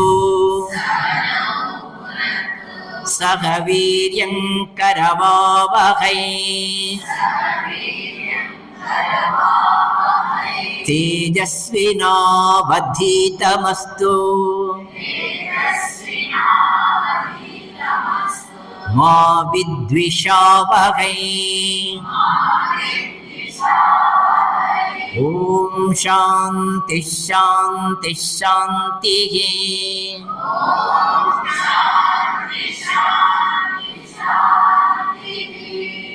ಈ ಉಪನಿಷತ್ತಿಗೆ ಒಂದು ಶಾಂತಿ ಮಂತ್ರ ಅಲ್ಲ, ಇನ್ನೊಂದು ಶಾಂತಿ ಮಂತ್ರನೂ ಇದೆ. ಅದನ್ನ ಆಮೇಲೆ ನೋಡೋಣ. ಈ ಮಂತ್ರದ ಅರ್ಥ ಏನು? ಓಂ ಸಹನಾ ಭವತು. ಏನರ್ಥ ಇದು? ಕಂಠಪಾಠ ಬಂದಿದೆ ನನಗೆ. ಓಂ ಅಂದರೆ ಭಗವಂತ ಅಂತ. ಹೇ ಭಗವಂತ, ಸಹನಾ ಭವತು, ನನಗೂ ನಿನಗೂ ಸರ್ವತ್ರ ಸರ್ವಕಾಲದಲ್ಲಿ ರಕ್ಷಣೆಯನ್ನು ಕೊಡು. ಸಹನಾ ಭವತು. ನಾನೊಬ್ಬನೇ ಅಲ್ಲ, ಗುರು ಹೇಳ್ತಾ ಇದ್ದಾನೆ, ನನ್ನ ಜೊತೆಯಲ್ಲಿ ಇನ್ನೊಬ್ಬನಿದ್ದಾನೆ ಶಿಷ್ಯ, ನಾನು ನನ್ನ ಶಿಷ್ಯ ಇಬ್ಬರೂ ನಾವು ರಕ್ಷಣೆಯನ್ನು ನಿನ್ನನ್ನು ಬೇಡಿಕೊಳ್ತಾ ಇದ್ದೀವಿ. ನಮ್ಮನ್ನು ರಕ್ಷಣೆ ಮಾಡು, ರಕ್ಷಣೆ ಮಾಡು. ಎದರಿಂದ ರಕ್ಷಣೆ ಮಾಡಬೇಕು? ಭಗವಂತನ ನಾವು ಕೇಳ್ತಾ ಇದ್ದೀವಿ. ಎದರಿಂದ ರಕ್ಷಣೆ ಕೇಳ್ತಾ ಇದ್ದೀರಿ ನೀವು? ಓಹೋ, ದುರ್ಮಾರ್ಗದಿಂದ ರಕ್ಷಣೆ ಕೇಳ್ತಾ ಇದ್ದೀರಾ? ದುಷ್ಟತ್ವದಿಂದ ರಕ್ಷಣೆ ಕೇಳ್ತಾ ಇದ್ದೀರಾ? ಎದಕ್ಕೋಸ್ಕರ ನೀವು ರಕ್ಷಣೆ ಕೇಳ್ತಾ ಇದ್ದೀರಿ? 3 ತಾಪಗಳಿವೆ. ಆ ತಾಪಗಳಿಂದ ರಕ್ಷಣೆ ಕೊಡು ಸ್ವಾಮಿ ನಮಗೆ. ಒಂದು ಭೌತಿಕವಾಗಿರೋ ತಾಪ, ಆದಿ ಭೌತಿಕ ತಾಪ. ಇನ್ನೊಂದು ಆದಿ ದೈವಿಕ ತಾಪ. ಇನ್ನೊಂದು ಆಧ್ಯಾತ್ಮಿಕ ತಾಪ. ತಾಪ ಅಂದ್ರೂ ಒಂದೇ, ತಾಪತ್ರಯ ಅಂದ್ರೂ ಒಂದೇ. ಏನಿದು ಭೌತಿಕ ತಾಪತ್ರಯ ಅಂದ್ರೇನು? ಭೌತಿಕವಾಗಿರ್ತಕ್ಕಂಥ ತಾಪತ್ರಯ ಅಂದ್ರೇನು? ಭೂತಗಳಿಂದ ಅಂದರೆ ನಮ್ಮ ಜನ, ಪಶುಗಳು, ಅದು ಇದು ಅವುಗಳಿಂದ ಎಲ್ಲರಿಂದ ನಮಗೆ ಅಡಚಣೆ ಆಗೋದಕ್ಕಂದ್ರೆ ಜನಗಳಿಂದನೇ ಅಡಚಣೆ ಜಾಸ್ತಿ. ಅವರಿಂದ ನನಗೆ ರಕ್ಷಣೆ ಕೊಡು ಸ್ವಾಮಿ, ರಕ್ಷಣೆ ಕೊಡು. ನಾವೇನೋ ಇವಾಗ ಹೊರಡಬೇಕು, ಇವತ್ತೇನೋ ಕಾರ್ಯಕ್ರಮ ಪ್ರಾರಂಭ ಆಗ್ತಾ ಇದೆ ನಮ್ಮ ಶಾರದಾಶ್ರಮದಲ್ಲಿ, ಹೋಗೋಣ ಅಂದ ತಕ್ಷಣನೇ ಯಾರೋ ಬರ್ತಾರೆ ಮನೆಗೆ. ಯಾತಕ್ಕೆ ಬರ್ತಾರೆ ಅಂದರೆ ಇನ್ವಿಟೇಷನ್ ಕೊಡೋಕ್ಕೆ, ಮ್ಯಾರೇಜ್ ಇನ್ವಿಟೇಷನ್ ಕೊಡೋಕ್ಕೆ. ನಾವು ಹ್ಞೂ ಅನ್ನೋಂಗಿಲ್ಲ. ನಾವು ಶಾರದಾಶ್ರಮಕ್ಕೆ ಹೋಗ್ತಾ ಇದ್ದೀವಿ ಅಂದರೆ, ಏನ್ರಿ ನಾವು ಎಷ್ಟೋ ದಿನದಿಂದ ಕಾದು ನಿಮ್ಮ ಮನೆಗೆ ಬಂದರೆ ನೀವು ಬೇಡ ಅಂತೀರಾ? ಇದು ಉಭಯ ಸಂಕಟ. ಅದು ನುಂಗೋಕ್ಕೂ ಆಗಲ್ಲ, ಕಕ್ಕೋಕ್ಕೂ ಆಗಲ್ಲ. ಬನ್ನಿ ಇನ್ನು ಏನು ಮಾಡೋದು? ಬನ್ನಿ ಒಳಗೆ ಬನ್ನಿ. ಅವ್ರು ಒಳಗೆ ಬಂದು ಅವಾಗ ಚೀಲ ತೆಗೆದು ನಿಮ್ಮ ಹೆಸರು ಕೇಳಿ ಎಲ್ಲ ಬಡಿದು, ಆಮೇಲೆ ಚೆನ್ನಾಗಿದ್ದೀರಾ, ಅವ್ರು ಹೆಂಗಿದ್ದಾರೆ, ಅಜ್ಜಿ ಇದ್ದಾಳ, ಅಪ್ಪ ಅವಳಿದ್ದಾರ, ಎಷ್ಟು ದಿನ ಆಯಿತು ಹೋಗಿ, ಇದೆಲ್ಲ ಶುರು ಮಾಡಿದ್ರೆ ನೀವೇನು ಆನ್ಸರ್ ಮಾಡ್ತಿರೋ ಆನ್ಸರ್ ಮಾಡಲ್ವೋ? ನನಗೆ ಶಾರದಾಶ್ರಮಕ್ಕೆ ಹೋಗ್ಬೇಕು ಅಂದರೆ, ಸುಮ್ಮನೆ ಇರ್ರಿ, ಶಾರದಾಶ್ರಮ ಇದ್ದೆ ಎಲ್ಲಿಗೆ ಹೋಗುತ್ತೆ, ಅಲ್ಲೇ ಇರುತ್ತೆ ಅದು. ಇದು ಯಾವ ತಾಪತ್ರಯ? ಆದಿ ಭೌತಿಕ ತಾಪತ್ರಯ. ಅಷ್ಟೇ ಅಲ್ಲ, ಇನ್ನು ಈ ಭೂತಗಳಿಂದ ಉಂಟಾಗತಕ್ಕಂಥ ತಾಪತ್ರಯ ಏನಿದೆ ಗೊತ್ತಾ? ಅಷ್ಟು ತಾಪತ್ರಯ. ಇನ್ನೇನು ಹೊರಡಬೇಕು ಅನ್ನೋವಾಗ ಒಬ್ರು ಬರೋದಲ್ಲ, ಏನೋ ಒಂದು ವಾರ್ತೆ ಬರುತ್ತೆ, ಪಾಯಿರಂಟವళ్ళు ఇప్పుడే వస్తారా, ಯಾರು పోయినారు, ఎక్కడ పోయినోళ్ళు ఎట్లాగో వచ్చేలేదు. ಇದನ್ನು ಕೇಳಿದ ಮೇಲೆ ನೀವು ಬರ್ತೀರಾ ಶಾರದಾಶ್ರಮಕ್ಕೆ? ಇವತ್ತಿನ ದಿನ ಎಷ್ಟು ಜನ ಬಂದಿಲ್ಲ ಅಂದ್ರೆ ಎಷ್ಟು ತಾಪತ್ರಯವೋ ಪಾಪ, ಎಷ್ಟು ತಾಪತ್ರಯಗಳಿಂದ ಇದೆಲ್ಲ ಭೌತಿಕ ತಾಪತ್ರಯ. ದೈವಿಕ ತಾಪತ್ರಯ ಇದೆ, ದೇವರಿಂದ ಕಲ್ಪನೆ ಆಗ್ತಕ್ಕಂಥ ತಾಪತ್ರಯ. ನೋಡಿ, ನಾನು ಎಲ್ಲ ಸ್ವೆಟ್ರ್ ಹಾಕ್ಕೊಂಡು ಬಂದಿದ್ದೀನಿ, ಯಾತಕ್ಕಂದ್ರೆ ಚಳಿ. ಎಷ್ಟೋ ಜನ ಅನ್ಕೋತಾರೆ, ಈ ಚಳಿಕಾಲದಲ್ಲಿ ಯಾಲಪ್ಪ ಹೋತಾರೋ, ಇಂట్లో ಪಡ್ಕೋಕೂಡದ ಹುಡ್ಕೆ. ಚಳಿ ನಿನ್ನಿಂದ ಸೃಷ್ಟಿ ಆಗಿರ್ತಕ್ಕಂಥದ್ದಲ್ಲ, ಅದು ದೈವದಿಂದ ಸೃಷ್ಟಿ ಆಗಿರ್ತಕ್ಕಂಥದ್ದು. ಬಿಸಿಲು ಕಾಲದಲ್ಲಿ ಅಯ್ಯಯ್ಯವ ಬೇಡಪ್ಪ, ಚಳಿಗಾಲದಲ್ಲಿ ಹೋಗೋದೇ ಬೇಡಪ್ಪ, ಮಳೆಗಾಲದಲ್ಲಿ ಹೊರಡಕ್ಕೆ ಆಗಲ್ಲಪ್ಪ. ಇನ್ನು ಯಾವ ಕಾಲದಲ್ಲಿ ಬರ್ತೀಯಪ್ಪ ನೀನು? ಯಾವ ಕಾಲದಲ್ಲಿ ಒಳ್ಳೆ ಕೆಲಸಕ್ಕೆ ನೀವು ಕೈ ಹಾಕೋದಿಲ್ಲ. ಇಲ್ಲ, ಮಿಂಚು ಬಂತು, ಅದು ಬಂತು, ಇದು ಬಂತು, ಭೂಕಂಪ ಎಲ್ಲೋ ಬಂದ್ರೆ ಅದು ಟಿವಿನಲ್ಲಿ ತೋರಿಸ್ತಾ ಇದೆ, ಅದನ್ನ ನೋಡ್ಕೊಂತ ಆಗೋಯ್ತು. ಅದು ದೈವಿಕ ತಾಪತ್ರಯವೋ, ಭೌತಿಕ ತಾಪತ್ರಯವೋ, ಮತ್ತೆ ಆಧ್ಯಾತ್ಮಿಕ ತಾಪತ್ರಯವೋ ಟಿವಿ ಗೊತ್ತಿಲ್ಲ ನನಗೆ. ಆದರೆ ದೊಡ್ಡ ತಾಪತ್ರಯದಲ್ಲಿ ಅದೊಂದು ದೊಡ್ಡ ತಾಪತ್ರಯ. ಮತ್ತೆ ನೋಡಿ, ನೀವಿಷ್ಟು ಜನ ಬಂದಿದ್ದೀರಂದ್ರೆ ಆ ತಾಪತ್ರಯಗಳನ್ನೆಲ್ಲ ಬದಿಗೊಟ್ಟು ಬಂದಿದ್ದೀರಿ ಅಂದರೆ ನೀವು ನಿಜವಾಗಿರ್ತಕ್ಕಂಥ ಸಾಧಕರು. ಈ ತಾಪತ್ರಯಗಳಿಂದ ಭಗವಂತ ನಮ್ಮನ್ನು ರಕ್ಷಣೆ ಮಾಡಬಲ್ಲ. ಸಹನಾವವತು. ಆಧ್ಯಾತ್ಮಿಕ ತಾಪತ್ರಯ ಒಂದಿದೆ. ಇನ್ನೇನು ಹೊರಡಬೇಕು, ಕೆಮ್ಮು ಶುರುವಾಗುತ್ತೆ. ಇನ್ನೇನು ಹೊರಡಬೇಕು, ಜ್ವರ ಬರುತ್ತೆ. ಇನ್ನೇನು ಹೊರಡಬೇಕು, ಎಲ್ಲ ರೀತಿಯಾಗಿರ್ತಕ್ಕಂಥ ದೈಹಿಕವಾಗಿರ್ತಕ್ಕಂಥ ತಾಪತ್ರಯಗಳಿದೆಯಲ್ವ, ಅದು ಆಧ್ಯಾತ್ಮಿಕ ತಾಪತ್ರಯಗಳು. ಆದ್ಮೇಲೆ ನೀವು ನೋಡಿ, ಒಳ್ಳೆಯ ಕೆಲಸ ಮಾಡಬೇಕಾದ್ರೆ ಎಷ್ಟು ವಿಘ್ನಗಳು ಉಂಟಾಗುತ್ತೆ. ಶ್ರೇಯಾಂಸಿ ಬಹು ವಿಘ್ನಾನಿ. ಒಳ್ಳೆಯ ಕೆಲಸವನ್ನು ಮಾಡಬೇಕಾದ್ರೆ ಎಷ್ಟು ವಿಘ್ನಗಳು ಬರುತ್ತೋ ಅಷ್ಟು ವಿಘ್ನಗಳು ಬರುತ್ತೆ. ಈ ವಿಘ್ನಗಳಿಂದ ಭಗವಂತ ನಮ್ಮನ್ನು ಇಬ್ಬರನ್ನು ರಕ್ಷಣೆ ಮಾಡು. ಗುರುವೂ ಕೇಳ್ಕೊತಾನೆ, ಶಿಷ್ಯನೂ ಕೇಳ್ತಾನೆ. ಗುರು ಒಂದೇ ಕೇಳಿದ್ರೆ ಶಿಷ್ಯರಿಗೆ ತಾಪತ್ರೆ ಇದ್ರೆ ಶಿಷ್ಯರೇ ಇಲ್ಲ. ಶಿಷ್ಯರು ಇಲ್ದ ಇರ್ತಕ್ಕಂಥ ಮತ್ತೆ ಆಶ್ರಮ ಗುರುಗೂ ಮಾತ್ರ ಕೂತ್ಕೊಂಡು ಏನು ಮಾಡಬೇಕು?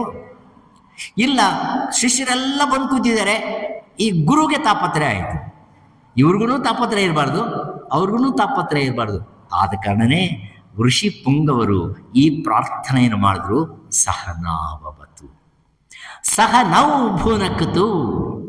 ಸ್ವಾಮಿ, ನಾವಿಬ್ಬರೂ ಏನು ಕಷ್ಟ ಬಂದ್ರೂ ಸುಖ ಬಂದ್ರೂ ಇಬ್ಬರೂ ನಾವು ಸರಿಸಮಾನವಾಗಿ ಅದನ್ನ ನಾವು ಅನುಭವಿಸೋಣ.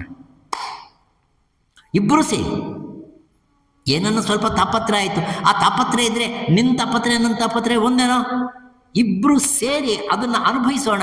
ಅಷ್ಟೇ ಅಲ್ಲ, ನಾವಿಬ್ಬರೂ ಸೇರಿ ನಾವು ಏನು ಕರ್ಮವನ್ನು ಮಾಡ್ತಾ ಇದ್ದೀವೋ, ಜ್ಞಾನ ಪ್ರಸಾದವನ್ನು ನಾವು ಸ್ವೀಕಾರ ಮಾಡ್ತಾ ಇದ್ದೀವೋ, ಆನಂದವಾಗಿ ಅದನ್ನು ಭೋಗಿಸೋಣ, ಚೆನ್ನಾಗಿ ಭೋಗಿಸೋಣ. There must be a urge, there must be a desire to enjoy when once we meet together and also learn the knowledge. ಜ್ಞಾನವನ್ನು ಪಡೆಯತಕ್ಕಂಥ ಸಂದರ್ಭದಲ್ಲಿ ಯಾವ ಆನಂದವು ಉಂಟಾಗುತ್ತೋ, ಯಾವ ತೃಪ್ತಿ ನಮಗೆ ಬರುತ್ತೋ, ಯಾವ ಸಂತೋಷ ನಮಗೆ ಬರುತ್ತೋ, ನೀನೊಬ್ಬನೇ ಅಲ್ಲ, ನಾನು ಎಂಜಾಯ್ ಮಾಡ್ತೀನಿ, ನೀನು ಎಂಜಾಯ್ ಮಾಡಿ.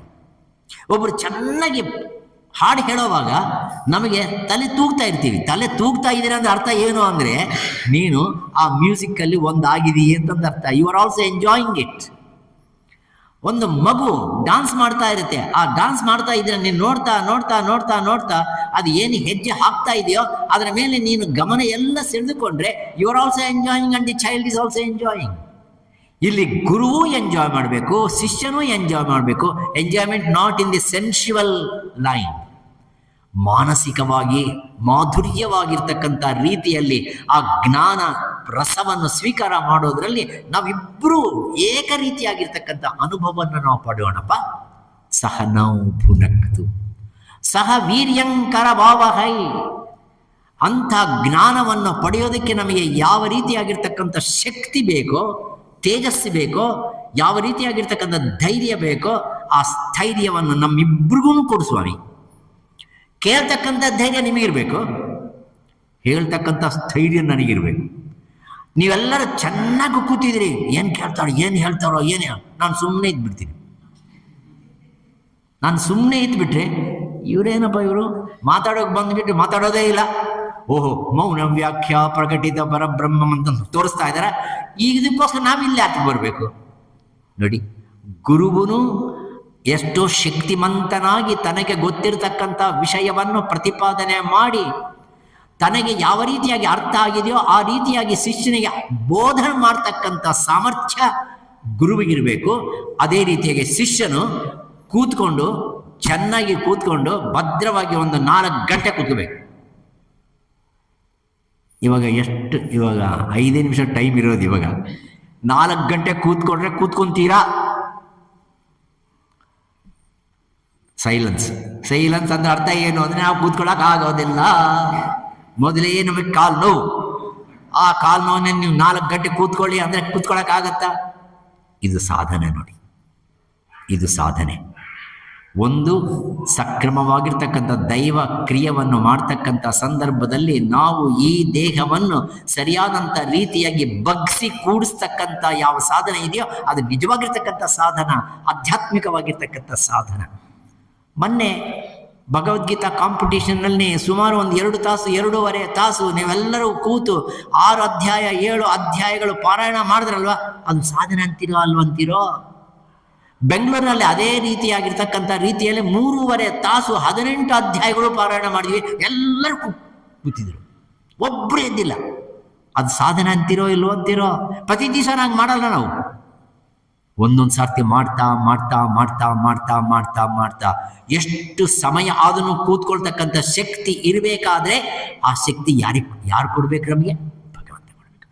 ಆದ ಕಾರಣ ಭಗವಂತನ ನಾವು ಕೇಳ್ತಕ್ಕಂಥದ್ದು ಏನಂದರೆ, ಗುರುವಿಗೂ ಶಿಷ್ಯನಿಗೂ ಈ ಜ್ಞಾನದ ಒಂದು ಚರ್ನಿಂಗ್, ಈ ನಿಜವಾಗಿರ್ತಕ್ಕಂಥ ಚರ್ನಿಂಗ್ ಮಾಡೋವಾಗ ಯಾವ ಸ್ಥೈರ್ಯವೂ ಬೇಕೋ ಇಬ್ರಿಗೂ ನಮಗೆ ಕೊಡು ಸ್ವಾಮಿ. ಇದನ್ನು ಕೇಳ್ತಕ್ಕಂಥದ್ದು ಪ್ರಾರ್ಥನೆ ಭಗವಂತನಲ್ಲಿ. ಸಹವೀರ್ಯಂಕರವಾವಹೈ ತೇಜಸ್ವಿನಾವಧೀತಮಸ್ತು. ನನಗೂ ತೇಜಸ್ಸು ಕೊಡು, ಶಕ್ತಿ ಕೊಡು, ನನಗೆ ಎಲ್ಲನ ಕಷ್ಟ ಬಂದರೆ ಅದನ್ನು ಸಹಿಸ್ಕೊಳ್ತಕ್ಕಂಥ ಶಕ್ತಿ ಕೊಡು. ನಿನಗೂ ಶಕ್ತಿ ಬೇಕು, ನನಗೂ ಶಕ್ತಿ ಬೇಕು. ಕೂತ್ಕೊಂಡಿದ್ರಿ, ಎಲ್ಲೋ ಒಂದು ಕಡೆ ಇರಿವು ಬರುತ್ತೆ. ಇರುವೆ ಇನ್ನೇನೂ ಅಲ್ಲ, ಅದೇನು ನಿನ್ನನ್ನು ನೋಡಿ ಅದು ಭಯ ಪಡಬೇಕು. ಇರುವೆ ಬಂದರೆ ನೀವು ಆವಾಗಲೇ ಕಾಲಲ್ಲಾಡಿಸ್ತೀರಿ. ಕಾಲಲ್ಲಾಡಿಸ್ತು ಅಂದರೆ ನಿಮ್ಮ ಮನಸ್ಸೇನಾಯಿತು ಆಯಿತು. ನೋಡಿ, ಅಂಥದ್ದು ಇಲ್ಲದೇನೆ ಇರಬೇಕಾದ್ರೆ ಅದಕ್ಕೆ ತಟ್ಕೊಳ್ತಕ್ಕಂಥ ಶಕ್ತಿ ಇರಬೇಕು. ಇಲ್ಲಿ ಸ್ವಲ್ಪ ಸೊಳ್ಳೆ ಇದೆ ಅಂತ ಕಾಣಿಸ್ತೆ, ಅದು ಸುಮ್ಮನೆ ಇರೋದಿಲ್ಲ, ಅದು ಖಂಡಿತವಾಗಿ ನಮ್ಮನ್ನು ಬಾಧೆ ಪಡಿಸ್ತೆ. ಆ ಬಾಧೆಯನ್ನು ತಟ್ಕೊಳ್ತಕ್ಕಂಥ ತಾಳ್ಮೆ ಇದೆಯಲ್ಲ, ಅದು ಸಾಧನೆ.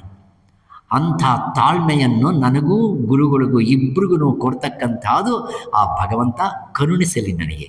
ಅಷ್ಟೇ ಅಲ್ಲ, ಕೊನೆಯದು ಮಾ ವಿದ್ವಿಷಾವಹೈ.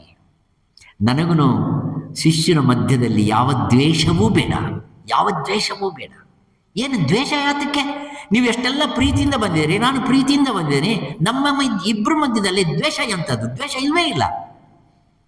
ಆದರೆ ಶಿಷ್ಯ ಯಾವಾಗಾದರೆ ತಾನು ಉನ್ನತವಾಗಿರ್ತಕ್ಕಂಥ ಸ್ಥಾನವನ್ನು ಹೊಂದುತ್ತಾ ಇದ್ದಾನೋ ಅದನ್ನು ನೋಡಿ ಗುರು ಸಂತೋಷ ಪಡಬೇಕೇ ಹೊರತು ಅಸೂಯೆ ಪಡಬಾರ್ದು. ಹಾಗೆ ಗುರು ಯಾವುದಾದ್ರೂ ಒಂದು ವಿಷಯವನ್ನು, ನಿನಗೆ ತಿಳಿಯದ ಇರತಕ್ಕಂಥ ವಿಷಯವನ್ನು ಹೇಳ್ತಕ್ಕಂಥ ಸಂದರ್ಭದಲ್ಲಿ ಗುರುಗಳು ಎಷ್ಟು ತಿಳ್ಕೊಂಡ್ಬಿಟ್ಟಿದ್ದಾರೆ, ನನಗೆ ತಿಳಿದೇ ಇಲ್ಲ, ಹೇಳೇ ಇಲ್ಲ ಅಂತಕ್ಕಂಥ ಭಾವನೆ ನಿಮ್ಮನ್ನೇ ಬರಬಾರ್ದು. ಇಬ್ಬರ ಮಧ್ಯದಲ್ಲಿ ಸಾಮರಸ್ಯ ಇಲ್ಲದಾಗಿದ್ದರೆ ದ್ವೇಷ ಅಸೂಯೆಗೆ ಕಾರಣವಾಗುತ್ತೆ, ಪರಿಣಾಮ ಭಿನ್ನವಾಗಿರ್ತಕ್ಕಂಥ ಪರಿಣಾಮ ಆಗುತ್ತೆ. ಒಂದು ಚಿಕ್ಕ ಎಕ್ಸಾಂಪಲ್ ಕೊಡ್ತೀನಿ, ನಿಮಗೆಲ್ಲ ಗೊತ್ತಿದೆ. ಕರ್ಣ ಭಾರತದಲ್ಲಿ ವಿಲುವಿದ್ಯೆಯನ್ನು, ವಿಶೇಷವಾಗಿರ್ತಕ್ಕಂಥ ಮಂತ್ರಪೂರಿತವಾಗಿರ್ತಕ್ಕಂಥ ಶಸ್ತ್ರಗಳನ್ನು ಅಭ್ಯಾಸ ಮಾಡಬೇಕು ಅಂತಂದು ಅವನಿಗೆ ನಿರ್ಧಾರಣೆ ಮಾಡ್ತಾನೆ. ಅವನ ಉದ್ದೇಶ ಏನು ಅಂದರೆ ಅರ್ಜುನನನ್ನು ಕೊಲ್ಲಬೇಕು. ಆ ಉದ್ದೇಶ ಅದಿಲ್ಲದ ಇದ್ದಿದ್ರೆ ಚೆನ್ನಾಗಿರ್ತಾ ಇತ್ತು. ಆದರೆ ಆ ಉದ್ದೇಶದಿಂದನೇ ನನಗೆ ಶಸ್ತ್ರಾಸ್ತ್ರಗಳನ್ನು ಅಭ್ಯಾಸ ಮಾಡಬೇಕು ಅಂತ ತಿಳ್ಕೊತಾನೆ. ಯಾರು ಹೇಳ್ಕೊಡ್ತಾರೆ ನನಗೆ? ಎಲ್ಲರಿಗೂ ಹೇಳ್ಕೊಡ್ತಕ್ಕಂಥವನು, ಕೌರವರಿಗೆ ಪಾಂಡವರಿಗೆ ಹೇಳ್ಕೊಟ್ಟಿರ್ತಕ್ಕಂಥವನು ಯಾರು ಅಂದರೆ ದ್ರೋಣ. ದ್ರೋಣಾಚಾರ್ಯ ಹತ್ರಕ್ಕೆ ಹೋಗ್ತಾನೆ. ದ್ರೋಣಾಚಾರ್ಯನ ಹತ್ರಕ್ಕೆ ಹೋಗಿ, ಗುರುವೇ ನನಗೆ ಹೇಳ್ಕೊಡು. ದ್ರೋಣ ಹೇಳ್ತಾನೆ, ನೀನು ಕ್ಷತ್ರಿಯ ಅಲ್ಲ, ನಿನಗೆ ಹೇಳ್ಕೊಡೋದಿಲ್ಲ. ಆಗೋಯ್ತು. ಇಲ್ಲಿ ಏನು ತೋರಿಸುತ್ತೆ ಅಂದರೆ ಆ ಗುರುವಿನಲ್ಲಿ ಅಸೂಯೆ ಇದೆ. ಇವನಿಗೆ ಹೇಳ್ಕೊಟ್ರೆ ಇವನೇನಾಗ್ಬಿಡ್ತಾನೋ, ಆ ಅಸೂಯೆ ಅನ್ನೋದು ಖಂಡಿತವಾಗಿ ಇರಕೂಡದು. ಆ ದ್ರೋಣಾಚಾರ್ಯನ ಬಿಡ್ತಾನೆ ಕರ್ಣ. ಆ ಕರ್ಣ ಬಿಟ್ಟ ಮೇಲೆ ಆಮೇಲೆ ಕರ್ಣ ಯೋಚನೆ ಮಾಡ್ತಾನೆ, ಯಾರ ಹತ್ರಕ್ಕೆ ಹೋದರೆ ನನಗೆ ಹೇಳ್ಕೊಡ್ತಾರೆ? ಪರಶುರಾಮ ಹತ್ರಕ್ಕೆ ಹೋಗೋಣ. ಯಾರ ಹತ್ರಕ್ಕೆ? ಪರಶುರಾಮನ ಹತ್ರಕ್ಕೆ ಹೋಗೋಣ. ಪರಶುರಾಮ ದ್ರೋಣಾಚಾರ್ಯಗಂದರೆ 10 ಪಟ್ಟು ಶಕ್ತಿವಂತ, ಒಳ್ಳೆ ವಿದ್ಯಾವಂತ. ಆದರೆ ಒಂದು ಕಂಡೀಷನ್ ಇತ್ತು. ಅವರು ಹೇಳ್ತಾನೆ, ನಾನು ಬ್ರಾಹ್ಮಣರಿಗೆ ಹೇಳ್ಕೊಡ್ತೀನಿ ಹೊರತು ಕ್ಷತ್ರಿಗೆ ಹೇಳ್ಕೊಡೋಲ್ಲ. ಅದೊಂಥರ ಇನ್ನೊಂಥರ ಎಕ್ಸೆಂಟ್ರಿಕ್. ಆದರೆ ಏನು ಮಾಡೋಣ? ಹೋಗೋಣ, ಜನವರ ಹಾಕ್ಕೊಂಡು ಹೋಗೋಣ. ಇವಾಗ ಬಡಿಸೋದಕ್ಕೆ, ಅನ್ನ ಬಡಿಸೋದಕ್ಕೆ ಬರ್ತಾರಲ್ವ, ಅನ್ನ ಬಡಿಸೋಕೆ ಬರೋರೆಲ್ಲ ಏನು ಹಾಕ್ಕೊಂಡು ಬಂದಿರ್ತಾರೆ? ಹಾಕೊಂದು ಜನಿವಾರ ಹಾಕಿ ತಕ್ಷಣ ಏನಾಗ್ಬಿಡ್ತಾನೆ? ಅವನು ಬ್ರಾಹ್ಮಣ ಆಗ್ಬಿಡ್ತಾನೆ. ಇವನು ಅನ್ಕೊಂಡ್ಕೊಂತಾನೆ ಕರ್ಣ, ನಾನೊಂದು ಜನಿವಾರ ಹಾಕ್ಕೊಂಡು ಹೋಗ್ತಾನೆ. ತುಂಬ ವಿನಯದಿಂದ ಆ ಪರಶುರಾಮನ ಹತ್ರಕ್ಕೆ ಹೋಗಿ ನಮಸ್ಕಾರವನ್ನು ಮಾಡಿ, ಹೇ ಗುರುವೇ ನನಗೆ ಹೇಳ್ಕೊಡು. ಪರಶುರಾಮನಿಗೆ ಗೊತ್ತಾಗೋದಿಲ್ಲ.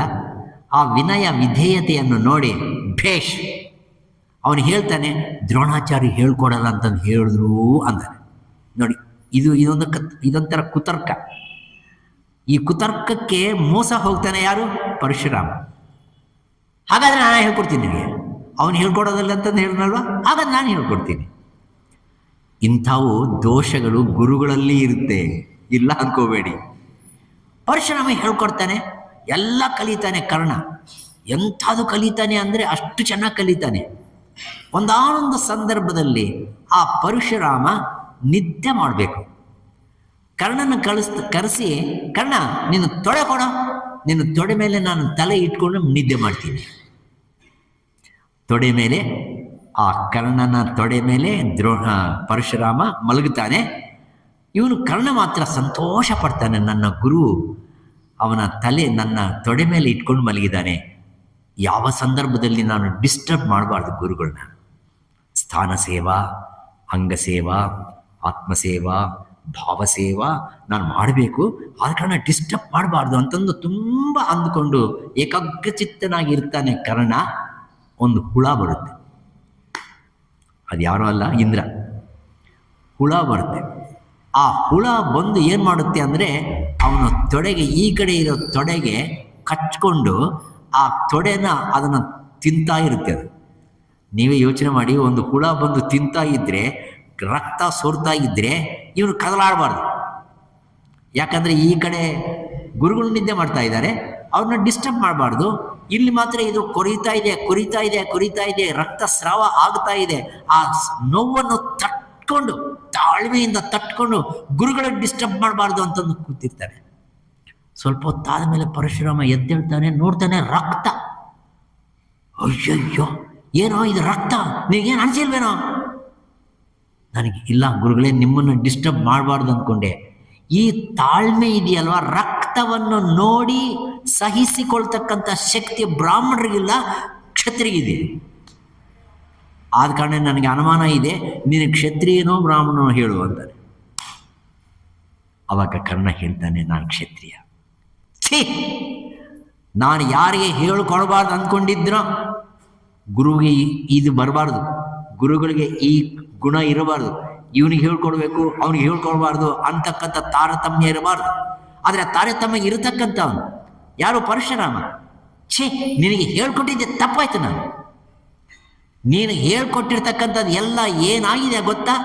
ನೀನು ಯಾವ ಸಂದರ್ಭದಲ್ಲಿ ಇದನ್ನ ಮಂತ್ರವನ್ನು ಅನುಸಂಧಾನ ಮಾಡಿ ಬಾಣವನ್ನು ಅನುಸಂಧಾನ ಮಾಡಬೇಕೋ ಆ ಸಂದರ್ಭದಲ್ಲಿ ಈ ಮಂತ್ರ ನಿನಗೆ ಜ್ಞಾಪಕ ಬರದೇನೇ ಇರಲಿ.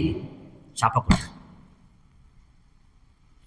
ಕರ್ಣ ಅಂತಾನೆ, ನಾನು ತಪ್ಪು ಮಾಡಿದ್ರೆ ನಾನು ಕ್ಷತ್ರಿಯನೇ ಹೌದಂತ ಕಾಣಿಸ್ತೆ, ಆದರೆ ನಾನು ಏನು ಮಾಡಲಿ, ನಾನು ಸೂತಪುತ್ರ ಆಗಿಬಿಟ್ಟಿದ್ದೀನಿ, ನನಗವೆಲ್ಲ ಗೊತ್ತಿಲ್ಲ.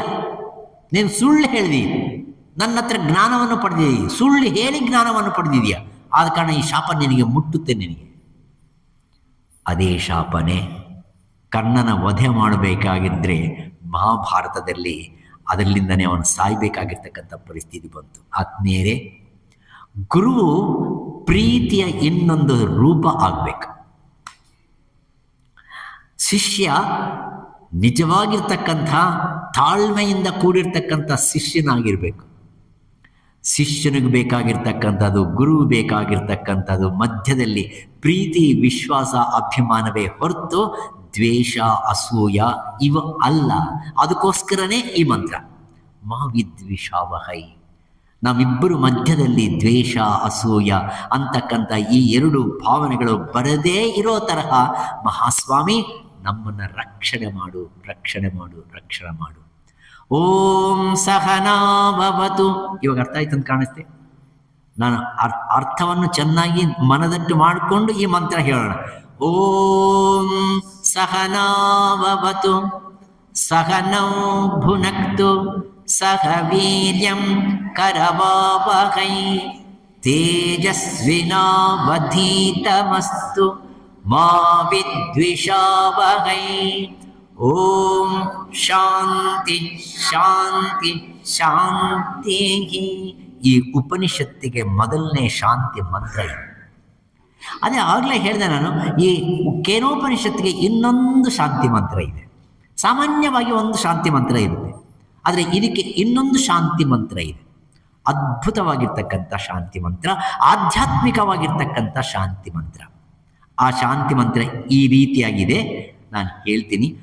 ಆಪ್ಯಾಯಂತು ಮಮಾಂಗಾನಿ. ಮಮ ಅಂಗಾನಿ, ಮಮ ಅಂದರೆ ನನ್ನ, ಅಂಗಾನಿ ಅಂದರೆ ಅಂಗಗಳನ್ನು. ಆಪ್ಯಾಯಂತು, ಅವುಗಳನ್ನು ಚೆನ್ನಾಗಿ ನೋಡಿಕೊಳ್ಳು ಸ್ವಾಮಿ, ಅವುಗಳನ್ನ ಚೆನ್ನಾಗಿ ವೃದ್ಧಿಪಡಿಸು ಸ್ವಾಮಿ, ಅವುಗಳಿಗೆ ಬೇಕಾಗಿರ್ತಕ್ಕಂಥ ಶಕ್ತಿಯನ್ನು ಕೊಡು ಸ್ವಾಮಿ. ಆ ಅಂಗಗಳೇ ಅಲ್ಲ, ಅದರ ಜೊತೆಯಲ್ಲಿರ್ತಕ್ಕಂಥದ್ದು ಯಾವುದು ಗೊತ್ತಾ? ವಾಕ್. ವಾಕ್ ಅಂದರೆ ಮಾತು. ಪ್ರಾಣ, ನಮ್ಮಲ್ಲಿರ್ತಕ್ಕಂಥ ಪ್ರಾಣ. ಚಕ್ಷುಹು, ಚಕ್ಷುಹು ಅಂದರೆ ಕಣ್ಣು. ಈ ಮೂರನ್ನೂ ಚೆನ್ನಾಗಿ ನೋಡ್ಕೋ ಸ್ವಾಮಿ. ಇದು ಮೂರೇನು ಉಳಿದಿದ್ದು ಬೇಡ. ವಾಕ್, ಪ್ರಾಣ, ಚಕ್ಷು, ಈ ಮೂರನ್ನು ಚೆನ್ನಾಗಿ ನನಗೆ ಶಕ್ತಿವಂತವಾಗಿ ಇರ್ತಕ್ಕಂಥ ರೀತಿಯಲ್ಲಿ ನೋಡ್ಕೋ ಸ್ವಾಮಿ. ಅದರಲ್ಲಿ ಇರ್ತಕ್ಕಂಥ ಅರ್ಥ ಏನಂದರೆ ವಾಕ್, ಪ್ರಾಣ ಈ ಎರಡು ರಜೋಗುಣ ಸಂಬಂಧ, ಕರ್ಮೇಂದ್ರಿಯಗಳಿಗೆ ಸಂಬಂಧಪಟ್ಟಿದ್ದು. ಚಕ್ಷು, ಶ್ರೋತ್ರ ಈ ಎರಡೂ ಜ್ಞಾನೇಂದ್ರಿಯಗಳಿಗೆ ಸಂಬಂಧಪಟ್ಟಿರ್ತಕ್ಕಂಥದ್ದು. ಜ್ಞಾನೇಂದ್ರಿಯಗಳಾಗಿರ್ತಕ್ಕಂಥ 5, ಕರ್ಮೇಂದ್ರಿಯಗಳಾಗಿರ್ತಕ್ಕಂಥ 5, ಈ 10 ಇಂದ್ರಿಯಗಳ ಜೊತೆಯಲ್ಲಿ ಇರ್ತಕ್ಕಂಥ ಯಾವ ಅಂಗಾಂಗಗಳಾದರೆ ಉಂಟೋ ಈ ಅಂಗಾಂಗಗಳಿಗೆ ಆಪ್ಯಾಯಂತು, ಇವುಗಳನ್ನು ಆಪ್ಯಾಯವಾಗಿ ಚೆನ್ನಾಗಿ ಸುಖರೂಪಕವಾಗಿ ಇದನ್ನ ಕಾಪಾಡಿಕೊಳ್ತಕ್ಕಂಥ ಶಕ್ತಿ ಭಗವಂತ ನಿನ್ನನಿಗೆ ಕೊಡು. ಶ್ರೋತ್ರಂ ಅಥ ಬಲಮಿಂದ್ರಿಯಾಣಿ ಚ ಸರ್ವಾಣಿ, ಬಲಮಿಂದ್ರಿಯ ಚ ಸರ್ವಾಣಿ, ಸರ್ವ ಇಂದ್ರಿಯಾಣಿ ಬಲಂ ಅಪ್ಯೋತಿ, ಸರ್ವ ಇಂದ್ರಿಯಗಳಿಗೂ ಬಲವನ್ನು ಕೊಡು ಅಂತಂದು ಪ್ರಾರ್ಥನೆಯನ್ನು ಮಾಡ್ತಕ್ಕಂಥವನು. ಶಿಷ್ಯನೂ ಪ್ರಾರ್ಥನೆ ಮಾಡ್ತಾ ಇದ್ದಾನೆ, ಗುರುವೂ ಪ್ರಾರ್ಥನೆ ಮಾಡ್ತಾ ಇದ್ದಾರೆ. ಅಷ್ಟೇ ಅಲ್ಲ, ಸರ್ವಂ ಸರ್ವೋಪನಿಷದಂ ಅಹಂ ಬ್ರಹ್ಮ ನಿರಾಕುರ್ಯಾಂ, ಉಪನಿಷತ್ತಿನಲ್ಲಿ ಹೇಳಿರ್ತಕ್ಕಂಥದ್ದೆಲ್ಲವೂ ಬ್ರಹ್ಮಸ್ವರೂಪವೇ.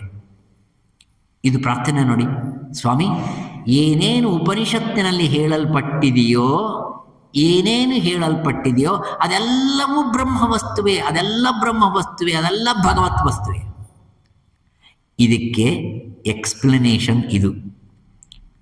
4 ವೇದಗಳು, 4 ಉಪನಿಷತ್ತುಗಳು, 4 ವಾಕ್ಯಗಳು. 4 ವಾಕ್ಯಗಳಲ್ಲಿ ಹೇಳಲ್ಪಟ್ಟಿರ್ತಕ್ಕಂಥ ತತ್ವ ಯಾವುದು ಅಂದರೆ ಅದು ಬ್ರಹ್ಮಸ್ವರೂಪವನ್ನು ಬಗ್ಗೆನೇ ಹೇಳಿದ್ದು. ಇವಾಗ ಹೇಳ್ತೀನಿ ನೋಡಿ, ಮೊದಲನೇ ವಾಕ್ಯ ಯಾವುದು ಅಂತ ಅಂದ್ಕೊಂಡಿ ನಾವು ಋಗ್ವೇದಕ್ಕೆ? ಪ್ರಜ್ಞಾನಂ ಬ್ರಹ್ಮ. ಅರ್ಥ ಏನು? ಬ್ರಹ್ಮಸ್ವರೂಪವು ಅಂದರೆ, ಪರಬ್ರಹ್ಮಸ್ವರೂಪವು ಅಂದರೆ, ಭಗವಂತ ಅಂದರೆ ಏನು? ಏನಂತಂದು ಹೇಳ್ತೀರಿ ನೀವು? If anybody ask this question, ಭಗವಂತ ಅಂದರೆ ಏನು ಅಂತ ನೀವೇನು ಹೇಳ್ತೀರಿ? ದಶಾವತಾರಗಳ ಬಗ್ಗೆ ಹೇಳ್ತೀರಾ? ನಿಮಗೆ ಕಣ್ಣಿಗೆ ಕಾಣಿಸ್ತಕ್ಕಂಥ ವಿಶಾಲವಾಗಿರ್ತಕ್ಕಂಥ ವಿಶ್ವದಲ್ಲಿ ಇರ್ತಕ್ಕಂಥ ದೇವತೆಗಳ ಬಗ್ಗೆ ಹೇಳ್ತೀರಾ? ಎದರ ಬಗ್ಗೆ ಹೇಳ್ತೀರಿ? ಬ್ರಹ್ಮವಸ್ತುವು ಅಂದರೆ ಏನೇಕ್ಷತಿ ಶೃಣೋತಿ ಜಿಘ್ರತಿ ವ್ಯಾಕರೋತಿ ಚ ಸ್ವಾದು ಅಸ್ವಾದು ವಿಜಾನಾತಿ ತತ್ ಪ್ರಜ್ಞಾನಂ ಇತಿ ಸ್ಮೃತಂ. ಇದು ಋಗ್ವೇದದ ಪ್ರಜ್ಞಾನಂ ಬ್ರಹ್ಮದ ಎಕ್ಸ್ಪ್ಲನೇಷನ್ ಇದು. ಅಂದರೆ ಆ ವಾಕ್ಯದಲ್ಲಿ ಹೇಳಲ್ಪಟ್ಟಿರ್ತಕ್ಕಂಥದ್ದು ಏನು ಅಂದರೆ ಬ್ರಹ್ಮವಸ್ತುವಿನ ಬಗ್ಗೆ ನಿರ್ವಚನ. ತುಂಬ ಸುಲಭ, ಅದೇನು ಕಷ್ಟ ಅಲ್ಲ. ಯಾವ ಶಕ್ತಿಯಿಂದ ನೀನು ನೋಡ್ತಾ ಇದೆಯೋ, ಯಾವ ಶಕ್ತಿಯಿಂದ ನೀನು ಮಾತಾಡ್ತಾ ಇದೆಯೋ, ಯಾವ ಶಕ್ತಿಯಿಂದ ನೀನು ರುಚಿ ಅರುಚಿ ಅನ್ನೋದನ್ನು ಅರ್ಥ ಮಾಡ್ಕೊತ ಇದೆಯೋ, ಯಾವ ಶಕ್ತಿಯಿಂದ ಇದು ಸುಗಂಧ ಇದು ದುರ್ಗಂಧ ಅನ್ನುವುದನ್ನು ಜ್ಞಾನವನ್ನು ಪಡೀತಾ ಇದೆಯೋ, ತತ್ ಪ್ರಜ್ಞಾನಂ ಇತಿ ಸ್ಮೃತಂ. ಅದು ಪ್ರಜ್ಞೆ. ನಿಮಗೆ ಪ್ರಜ್ಞೆ ಇದೆಯಾ ಇಲ್ವಾ? ಪ್ರಜ್ಞೆ ಇದೆಯಾ ಇಲ್ವಾ? ಸಾಮಾನ್ಯವಾಗಿ ಅಂತೀವಿ, ಪ್ರಜ್ಞೆ ಇರಬಾರ್ದೇನೋ, ಏನು ಸರಿಯಾಗಿ ನೋಡ್ಕೊಂಡು ನಡಿಬಾರ್ದ, ಪ್ರಜ್ಞೆ ಇರಬೇಕು. ಆ ಪ್ರಜ್ಞೆ ಅಂದರೆ ಇದು. ಯಾವುದೋ ಅಂದ್ಕೋಬೇಡಿ, ನಿಮ್ಮ ಒಳಗಡೆ ಇದೆಯೋ ಹೊರಗಡೆ ಇದೆಯೋ, ನಿಮ್ಮ ಒಳಗಡೆ ಇದೆಯೋ ಹೊರಗಡೆ ಇದೆಯೋ, ಏನು ಇನ್ನ ಅನುಮಾನನ? ಎಲ್ಲಿದೆಯೋ ನೀವೇ ಹೇಳ್ಬಿಡಿ ಸ್ವಾಮಿ ಅಂತ. ನಿಮ್ಮ ಒಳಗಡೆ, ನಿಮ್ಮ ಒಳಗಡೆ ಇಲ್ದ ಇರತಕ್ಕಂಥದ್ದು ಹೊರಗಡೆ ಇರುವೇ ಇಲ್ಲ. ಅದು ಯಾವ ಶಕ್ತಿಯಿಂದ ನಾನು ನೋಡ್ತಾ ಇದ್ದೀನೋ ಅಂತಂದು ಹೇಳಿದ್ರೆ ಏನಂತಂದು ಹೇಳ್ತೀರಿ ಅದಕ್ಕೆ? This also a question, you must answer this. ಯಾವ ಶಕ್ತಿಯಿಂದ ನೋಡ್ತಾ ಇದ್ದೀರೋ? ಇಲ್ಲ, ನಾನು ಸ್ಪೆಕ್ಸ್ಲಿಂದ ಓಡ್ತಾ ಇದ್ದೀನಿ. ನಾನ್ಸೆನ್ಸ್. ಹೌದು, ಕಣ್ಣಿಂದ ನೋಡ್ತಾ ಇದ್ದೀನಿ ಅಂದರೆ ಕಣ್ಣಲ್ಲಿ ಏನು ನೋಡ್ತಾ ಇದ್ದೀ? ಅದು ಕಪ್ಪಾಗಿರೋದು ನೋಡುತ್ತೋ, ಕೆಂಪಾಗಿ ಅದೇ ಇಲ್ಲ ಬಿಳಿಯಾಗಿರ್ತಕ್ಕಂಥದ್ದು ನೋಡುತ್ತೋ? ಏನು ನೋಡುತ್ತೆ? ಶವಕ್ಕೂ ಇದೆ ಇವೆಲ್ಲ. ಶವಕ್ಕೆ ಕಣ್ಣಿಲ್ವೇ? ಶವಕ್ಕೆ ಆ ಕಣ್ಣ ಈ ಪ್ಯೂಪಿಲ್ಸ್ ಇಲ್ವೇ? ಅದಕ್ಕೆ ಇವೆಲ್ಲ ಇಲ್ವೇ? ಇದೆಲ್ಲ ಇದೆಯಲ್ವಾ? ಅದು ನೋಡುತ್ತಾ? ನೋಡಲ್ಲ. ಹಾಗಾದರೆ ಯಾರು ನೋಡುತ್ತೆ? ನೋಡಿ, ನೀವು ವಿಚಾರಣೆ ಮಾಡಿದಷ್ಟು ಒಳಕ್ಕೆ ಹೋಗ್ತಿರೋ ಹೊರಕ್ಕೆ ಹೋಗ್ತಿರೋ? ಅಂತರಂಗ ಮೆರುಗ ಆರ್ಯುಡೌನು ಅಂತರಂಗ ಮೆರುಗ ಅತಡೆ ಓ ಶಿವಯೋಗಿ ವಿಶ್ವದಾಭಿರಾಮ ವಿನುರವೇಮ. ಇದು ಅಂತರಂಗ ಶೋಧನ, ಆತ್ಮಶೋಧನ. ತನ್ನ ಒಳಗಡೆ ಇರ್ತಕ್ಕಂಥ ಮಾರ್ಗ ನಿವೃತ್ತಿ ಮಾರ್ಗ, ಪ್ರವೃತ್ತಿ ಮಾರ್ಗ ಅಲ್ಲ. ಆದ ಕಾರಣ ಯಾವ ಶಕ್ತಿಯಿಂದ ನಾನು ನೋಡ್ತಾ ಇದ್ದೀನೋ, ಯಾವ ಶಕ್ತಿಯಿಂದ ನಾನು ಮಾತಾಡ್ತಾ ಇದ್ದೀನೋ, ಯಾವ ಶಕ್ತಿಯಿಂದ ಅರುಚಿಯನ್ನು ಗ್ರಹಣ ಮಾಡ್ತಾ ಇದ್ದೀನೋ, ಆ ಶಕ್ತಿಯೇ ಪ್ರಜ್ಞಾ. ಆ ಪ್ರಜ್ಞೆಯೇ ಬ್ರಹ್ಮ. ಬ್ರಹ್ಮ ಎಲ್ಲೋ ಇಲ್ಲ. ಬ್ರಹ್ಮ ಎಲ್ಲಿದೆ ರೀ? ಬ್ರಹ್ಮ ಎಲ್ಲಿದೆ? ಬ್ರಹ್ಮ ಎಲ್ಲಿದೆ? ಪ್ರಶ್ನೆ ಏನಂದರೆ, ಆ ಬ್ರಹ್ಮ ಬೇರೆನಾ ನಾನೇನಾ? ಆ ಬ್ರಹ್ಮವಸ್ತು ನನ್ನಲ್ಲಿ ವ್ಯಾಪಕವಾಗಿ ಇರ್ತಕ್ಕಂಥ ಯಾವ ಬ್ರಹ್ಮವಸ್ತುವಿದೆಯೋ, ಆಪಾದ ಮಸ್ತಕವಿದೆಯೋ, ಮತ್ತು ಅದು ನಾನಾಗಿದೆನೋ ಇನ್ನೇನಾಗಿದೆ? ಇದು ತರ್ಕಕ್ಕೆ ಸಂಬಂಧಪಟ್ಟಿರ್ತಕ್ಕಂಥ ವಿಷಯ. ದ್ವೈತವು ಒಂದು ರೀತಿಯಾಗಿ ಹೇಳುತ್ತೆ, ಅದ್ವೈತವು ಇನ್ನೊಂದು ರೀತಿಯಾಗಿ ಹೇಳುತ್ತೆ, ವಿಶಿಷ್ಟ ಅದ್ವೈತ ಇನ್ನೊಂದು ರೀತಿಯಾಗಿ ಹೇಳುತ್ತೆ. ಹೇಗನ್ನ ಹೇಳಿ, ಮತ್ತು ಆತ್ಮವಸ್ತು ಎಲ್ಲಿದೆ? ನನ್ನಲ್ಲಿದೆ. ಅಂಥ ವಾಕ್ಯ ವಿಚಾರವನ್ನು ಕೇಳ್ತಕ್ಕಂಥದ್ದಿದೆಯೋ ಅದೇ ಬ್ರಹ್ಮ ವಸ್ತುವನ್ನು ಪ್ರತಿಪಾದನೆ ಮಾಡೋದು. 2ನೇ ವಾಕ್ಯನೂ ಹಾಗೆ ಇದೆ, 3ನೇ ವಾಕ್ಯನೂ ಹಾಗೆ ಇದೆ, 4ನೇ ವಾಕ್ಯನೂ ಹಾಗೆ.